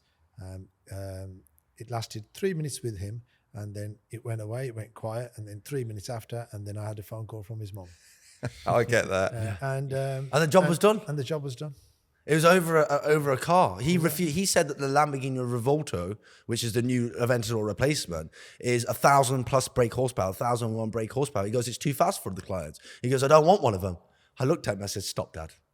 I said, this whole company has been built up on the Aventador era. I said, whether we're going to hire it or not, I need one of them. He goes, £500,000, a lot of money, you know, to buy a car. I was like, Dad, you've got a £3 million Bugatti. You know, you can't be telling me that this car. I said, come on, let's not play the humble card now and say it's a lot of money. So anyway, we need this car. We've got on the phone and we've done the deal and got it wrapped up and just forget about it. And that's They it. got what you It's wanted in the end. It I needs went to be home, his done. mum You know, said, you can't be the. Is it sorted? I said, it's sorted. It's just well done. Thank you. And you see, you know, what's funny is what my mom always tells me. She goes, you know, you've got to ask yourself, how blessed are you that, you know, you talk about cars like they're toys in Toys R Us. You argue with your father, and if somebody else was to be hearing this conversation, they would be like, they are not in touch with reality one bit. And exactly, it's the same with you guys as well. Absolutely. But you haven't got to be apologetic about this at any time, because you, Mark, and my father Saleem have worked hours that before these cameras existed, before social media existed, you put in that hard work and you got us here to this position. So we have to be unapologetic about these conversations, because you deserve to have these conversations with your children, because you've worked hard to get to that position. And if anybody else wants to get to that position where they want these kind of discussions about, you know, what size yacht that they should be chartering for this summer or whatever, then, you know, they need to also be assisting and helpful towards their children. I've seen some parents that are not helpful towards their children at all. They suffocate them in their growth. And I think to myself, well, what did you work for then? You know, Do you think it's easier now than it was then to make money? I know. I think it's an all-rounder. I've never seen a recession, right?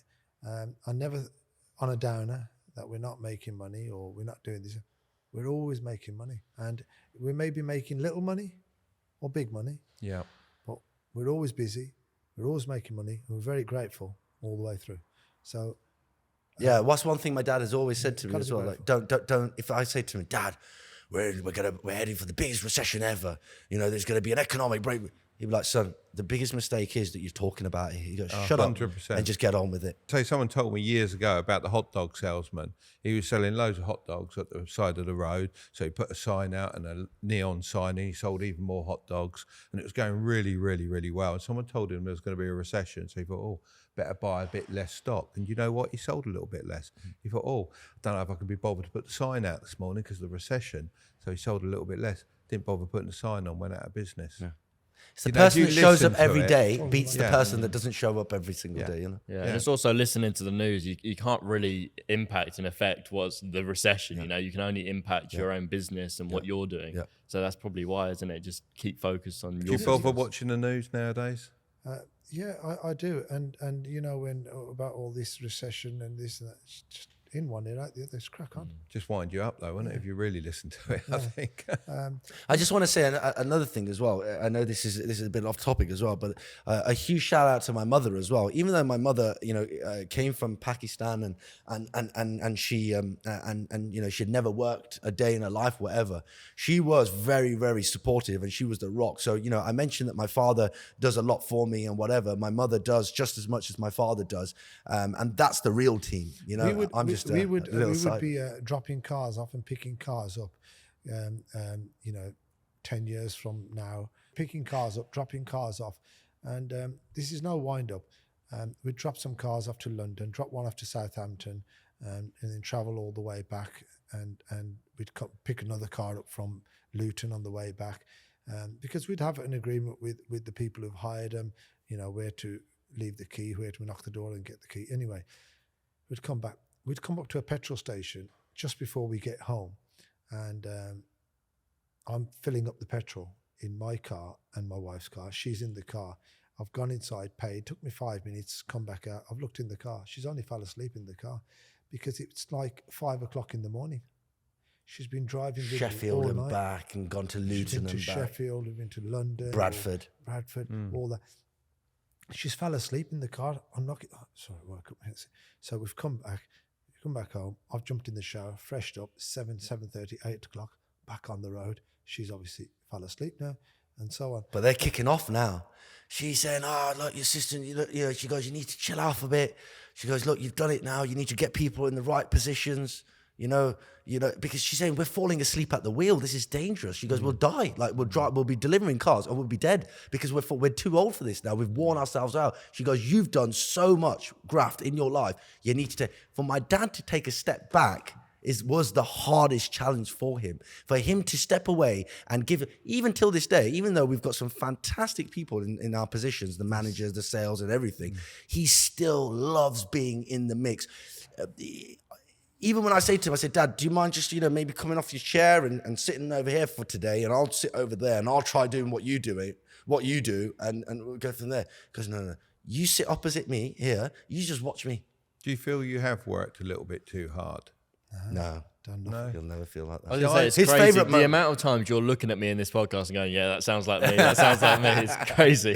His happiest time when we had come back from a holiday, be it from Dubai, be it from Saudi, Pakistan, wherever, is when he lands back at the airport. He's got the biggest smile on his face.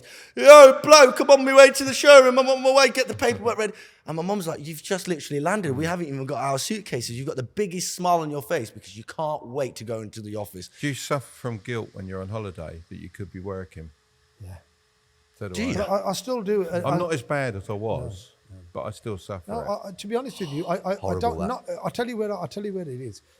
I worry about my staff, and I worry about the staff, thinking, will they be all right without me? But honest to God, they're not bothered. They're saying, listen, we love it, we're all right. But when they say that, I can't. There's something there, isn't there? I can't really feel it. I mean, look, I've got some great guys, But we're human at the end of the day, right? There's always small little mistakes. There's always small little things that we can miss out on. But there's a way that, a way that you develop your team, like there's certain ways that we want the hose pipe. There's certain way that we want everything put away. There's a certain way that I want the showroom clean. There's a certain way that my dad's telephone wire has to be. There's a certain way the pen has to be. There's a certain way that the seat has to be left when he leaves the The room. OCD is really, really bad. But look, I like it, everything has to be right, from everything, pens and all that sort of stuff. And But if it's right, you're happy. yeah, I'm happy, honestly, I'm happy. But if it's not right, He's on holiday. He's watching on the cameras. He's watching. It's like watching Big Brother, watching the housemates. And he's just, Aleem and me we have little baby arguments where I said, "Where's your wallet?" That's probably in the car. It's probably here. No, I need to know where your wallet is. and then silence.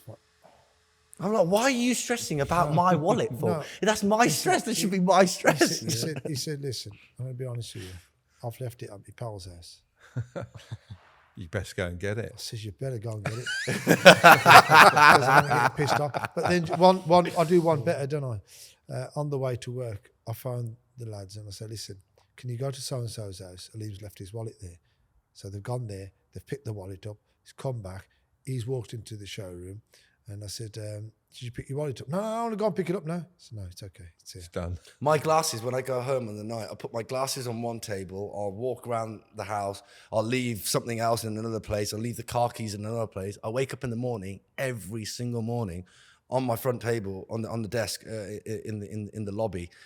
There'll be my glasses, there'll be my wallet, there'll be my car keys, there'll be everything I need for the day that I thought that I'd lost, and I had to run around the house and find it. I'm like, oh, thanks for that, Dad. Thanks for that. Thanks for that. You're going to have OCD by the end of it. But you see, You're going to get it off on him. but you see, just the way that my father looks after and cares for me like that. It's not just for me. He does the same for my sister, for my mom, for his brothers, for his sisters, for my extended family and everyone. I think it's just by habit. My grandmother really instilled that into my dad as But well. one day, the good upside is that one day he'll do that with his children. Yes, he will. Yeah, I'm sure he will, and I'm looking forward to it because what it is because Aleem is a little bit of a stress head, right? It does stress me out, but It wouldn't be fun any other way, would it, Curtis? Exactly. I get stressed when I want my own way, don't I? Ultimately, I'm going to spoil his children rotten, so they're going to get him back because when I'm not here, they will get him back. Yeah, But they will. and one thing is for sure, spoiling your children. The only downside is that when you get given so much love and support and assistance from, i.e., your father,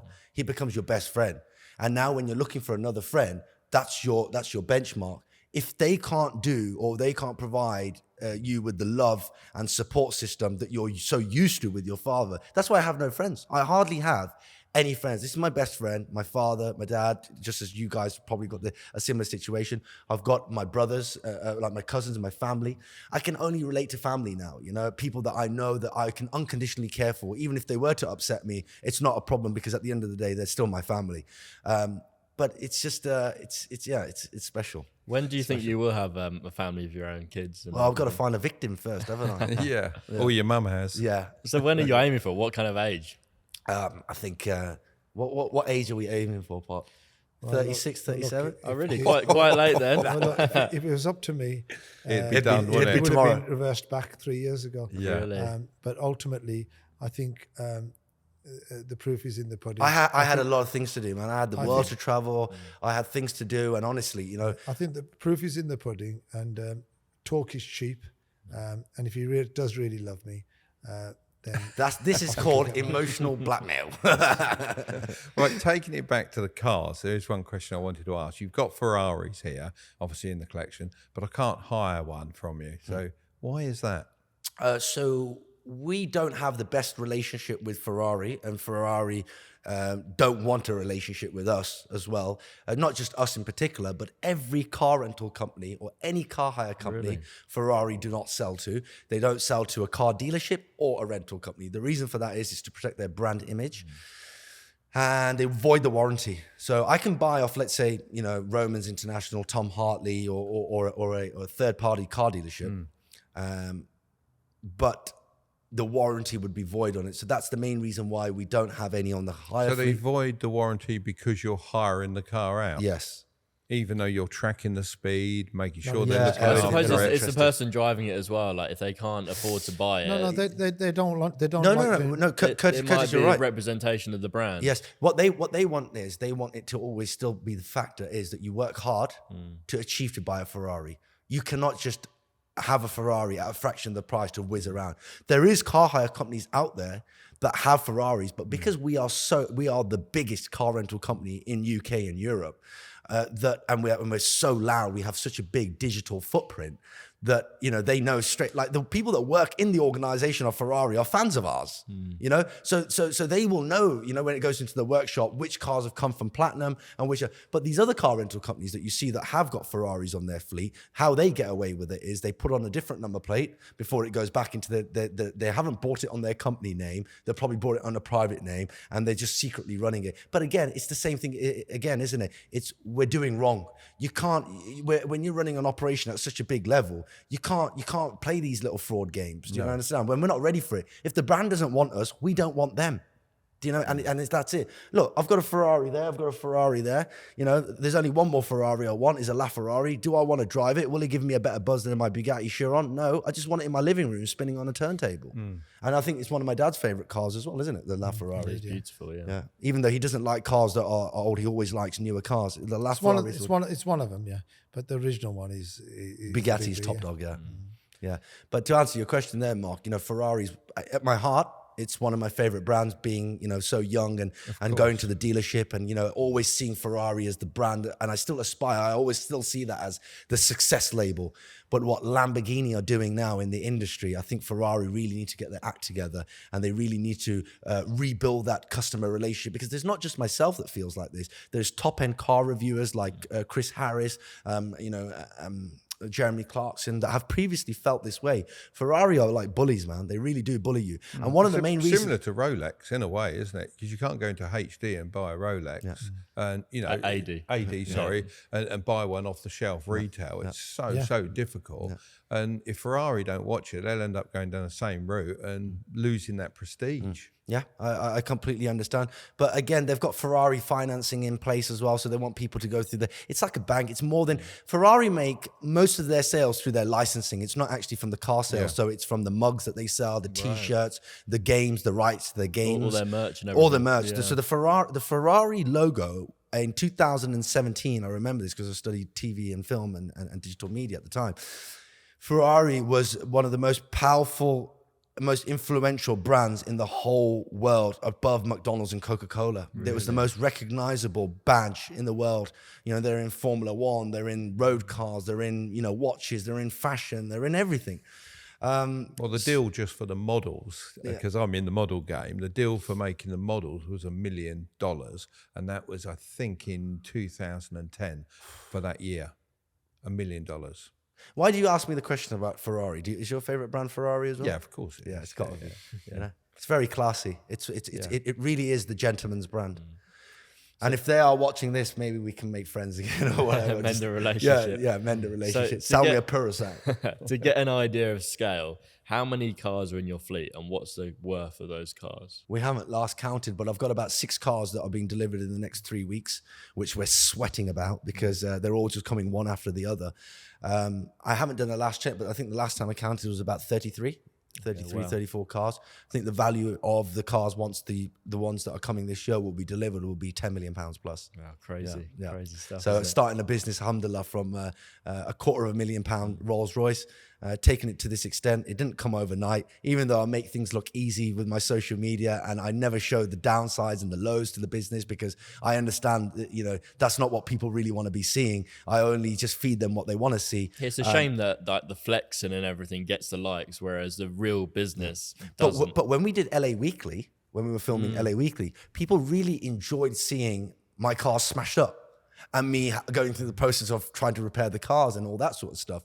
That was a nice way to highlight, the struggles in the business. So if you really want to know how our business, how we get on with ourselves in our business, just watch, there was only 2 series that we did of LA Weekly. Are you going to bring it back at some point? Look, I would love to bring it back, but my mother has always said that, sometimes in life, absence makes the heart grow fonder, and sometimes you've got to leave people wanting more. And you never go back to it. It's a bit like, Takes a lot of time out of you. It's like the boxer, Yeah. Prince Nassim Hamid. He was such a flamboyant boxer, one of the best in the world. As soon as, he had, a situation come along where he wasn't winning fights and whatever, just knocked it on the head. People don't remember him for the fights that he lost. People don't remember him as a legend that he was in boxing. And there's some things that you just got to leave where they are. My main thing was that my father wasn't feeling comfortable with the camera around him because he's such a real go-getter businessman that sometimes he'll say things and I'll be like, oh, Dad, don't say it like that. Say it like this because we've got to record. It's not user-friendly. It's not film. It's not YouTube-friendly. You're saying things that will cancel us, like, he goes, oh, don't give a shit. You have He to goes, edit it slightly, yeah. Get out of the office. He goes, we're making real money out here. Just take your followers and all that shit. I'm like, Dad, they love you. Stop talking about them like that. He goes, all right, if they really love me, tell them to come on our record. Get pissed off out of the office. You're getting in I my think way. to a certain extent, people love that realness, but then there's the other side where people cancel you for anything. yeah. They just want to jump on you if you're successful and tear you down. If I've got 500,000 people watching an episode, out of those 500,000 people, how many of them are really happy for me? Do you know? And that's the scary part when you know that you're sharing so much about yourself. I don't want people to know what really mine and my father's relationship is like. I say that he loves me, but I will never tell you how much he loves me because only that's for me, or what he does for me. That's only for me. And I didn't really want to show and highlight my workers as well, my staff, because when they were going out and about, they're doing like a normal job. They're getting on with graft. They're on the side of the road, changing a tire for one of my cars or whatever. And they're getting stopped by followers and stuff and wanting pictures or, they'll go get lunch or whatever. And it'll take them 20 minutes longer because they have to slow down and have to take pictures with people. And I've told them to be nice to everyone. And my dad's on the blower saying to him, how come you haven't come back to the office yet? It's been an hour since you went to go get lunch. Oh, I've got stopped by some followers. Oh, what, you think you're famous now, do you? Get back to the showroom. We've got some graft on over here. So, look, it was nice whilst it lasted. Will I bring it back? Who knows? Probably not. I like to spend my time away from the camera now as much as I do in front of it. But that's the phase. That's the part in life that I am at the moment, and I'm very happy with it. And I like doing these podcasts with people like yourself because for me now it's not about me. I've got a lot of development to do. I'm 28 years old. I'm still young. Me sitting and telling people where I'm at in life every 6 months, you're not going to see progress. I'm doing a lot of things off camera, physically with myself, working out in the gym, changing habits about myself in my life, that later on you'll see the progression. But for me, it's about I want to kind of highlight my father's story. I want to highlight the story of how my dad was just a normal street going, on the corner shop type of man who, had very normal friends and all, was a very normal person. But there were certain, elements, there's certain things that, characteristics about his personality, about how driven he was that got him to where he's got to. And if I said that I'm like my dad, I'd be bullshitting. I'm not like my dad at all. I haven't got the persistency. I'm not as consistent. I haven't got that hunger and that drive that my father has. the only thing that I have that hunger and drive and knowing is just to make him proud. Like, I don't care how much money I have in the bank. I don't really care which friends I'm impressing or whatever. As long as everyone knows that my dad is the top dog and I make him proud or whatever, I'm flying the flag for him. So that's what makes me happy now. And I think doing these podcasts, it kind of scrapes away at the surface of the story. I mean, we've talked for so long, but we still haven't even covered, 30% of the stories that he had to tell. But, we've got to condense it. We'll be here all day talking about it. Indeed. But, it's the main things, isn't it? It's the things that we have to learn. There's certain characteristics that you need to instill within yourself to get to that goal. And until you don't have that, you've got to have patience. You've got to have patience, determination, all these things. I think you will in time. It's just a case of time. But I think if you come back, it'll be a more matured Lord Aleem anyway. Yes. I hope so, because I've spent a lot of my years being very immature. He's always made me feel like a little baby. I think when he gets married, I think Yeah. it'll be a slightly different kettle, and he'll follow a different direction. You could almost do a series together where you're talking about like your past stories and building on that and actually sharing those 70% of stories that we haven't heard. Because we've been doing this 2.5 years or so, the YouTube journey, as we call it. And most weeks he says to me, I haven't heard that story before. Yeah, he's just in conversations and like, right, we can use that for a YouTube video. Let's make sure to, because I haven't heard it before. You know why? It's because sometimes we just switch off as being there. So because we hear these stories all the time, we can sometimes take our loved ones for granted, right? Whereas other people, they tell me, if I was in your position, I wouldn't get up from that seat in front of your dad. You can learn so much off him.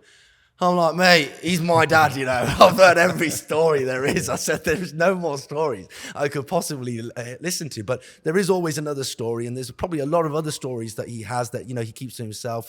He's a very reserved man. Even to get him onto a podcast to talk we're was very a big, happy about yeah, that I mean, as he was well. very excited to go onto it. I was actually, and I said, look, I'm ready. Yeah, we're very honoured you chose the Strike It We're Big very podcast. honoured that you've come Thank here you. and you've taken the time out, and I'm very honoured that I got to sit with a successful person like Mark, and also your son Curtis, journey. and the setup that you've done and the way and the guests that you get on board on this podcast. This is just the start for you guys. And Well, the more there's that subscribe, the bigger and the better the guest. That's what it. we always say. 100%. And I just want to say, I think my father did say this as well. I think this is his first ever. This is the first ever podcast or talk that we've ever done together.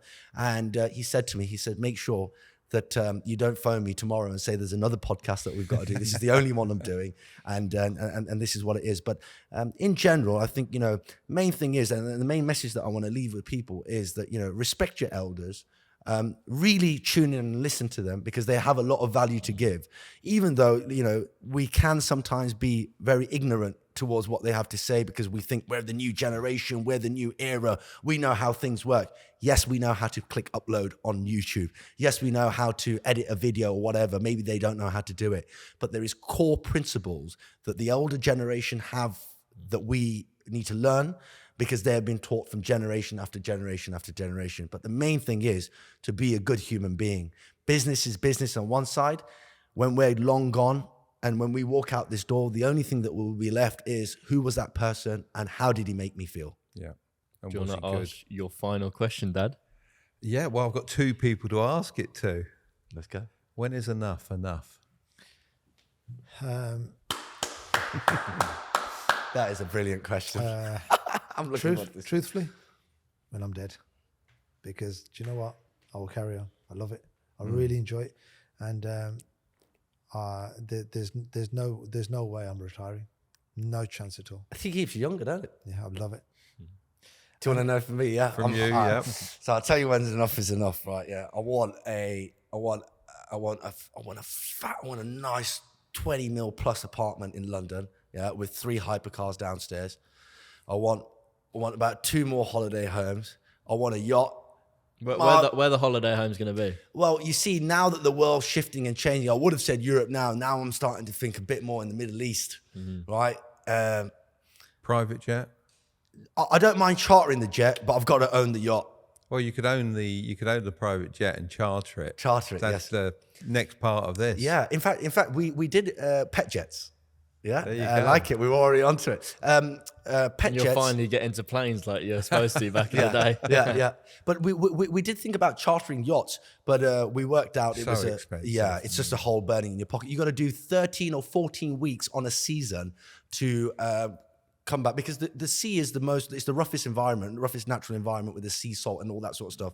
So on, like, let's say a 35-meter yacht, you're going to have a crew of 6 or 8, of which 4 have to be full time. That costs you about, 300-400 grand a year to maintain. And then, to charter it 14, 15 weeks just basically balances it all out. But, look, a dream. I have these dreams now. I want a boat. I want this. I want that. I want, and I'm sure that when my dad was my age, he probably also had these dreams of, wanting a plane, wanting a boat, wanting an apartment in this place. Or I don't know whether he did or not, but I'm assuming that that's how you probably felt, right? But as you get older, you start to realize that, like maybe these things, are not what's important in life. But I yet haven't got to that stage.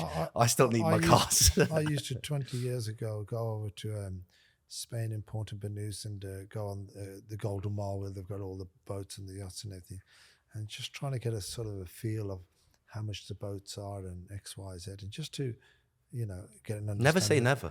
But no, I just I couldn't get the numbers right. I just couldn't get the numbers down, as you know. Yeah. There's just money pits, the money boats. pits, I just wouldn't touch a boat. Yeah, just can't get the numbers in. If I'd got the numbers in today, I'd have half a dozen of them. But I just couldn't get the numbers. And Mark, because when you've been to Dubai, it was your first trip to Dubai? It was. Did you enjoy it? We loved it. It's like future city, isn't it? It's like Star Wars, isn't it? Yeah. Just looking out at the Burj Khalifa. All of But that. how long did you stay there for? 10 10 days. days. Yeah. 10 days, yeah. I think that's just the perfect amount of time, especially if you've gone for the first time. I mean, Dubai was a very inspiring city for my father and I. When going to Dubai, I mean, you probably know or may not know that I recently took my Bugatti Chiron. I flew it out there, and man, Expensive to get it out there, though. yeah, isn't it was expensive, but the money at one, I couldn't care if it cost $250,000. I still would have taken it out there.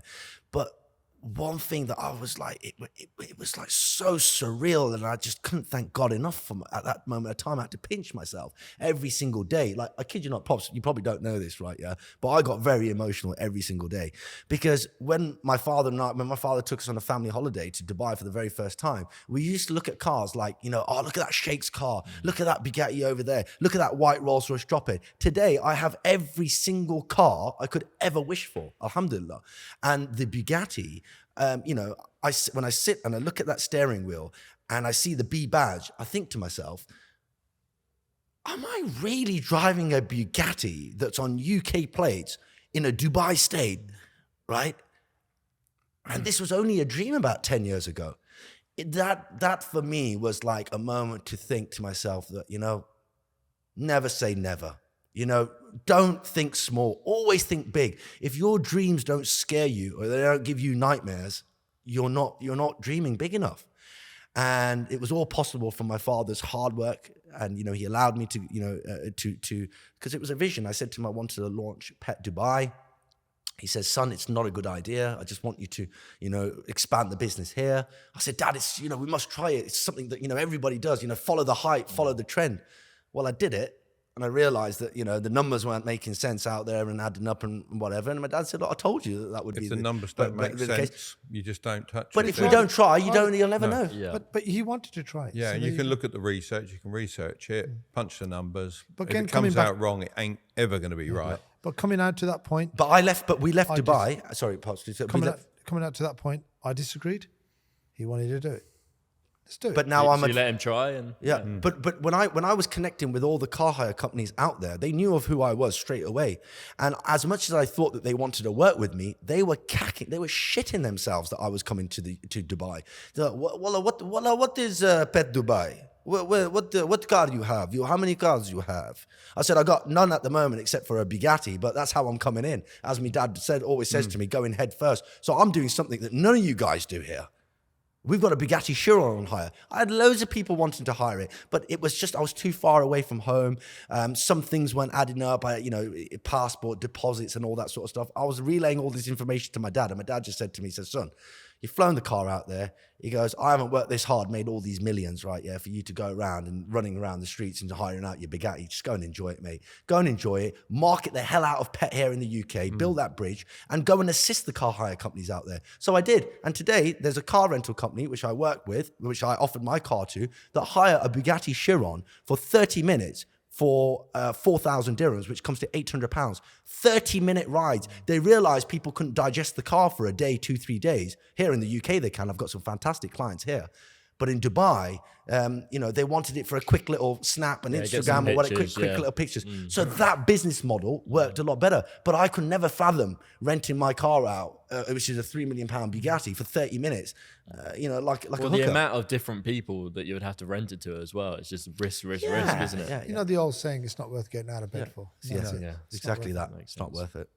Thank you very much for coming on the podcast. Yeah, it's been thank really you very, good. very much. We're very grateful you've had us and really enjoyed it. An absolute pleasure. And we wish you all all I could the best. feel is on my heart is my two phones buzzing away 100 miles an hour. And you didn't pick one up? I didn't pick one up, no, absolutely Well done, Dad.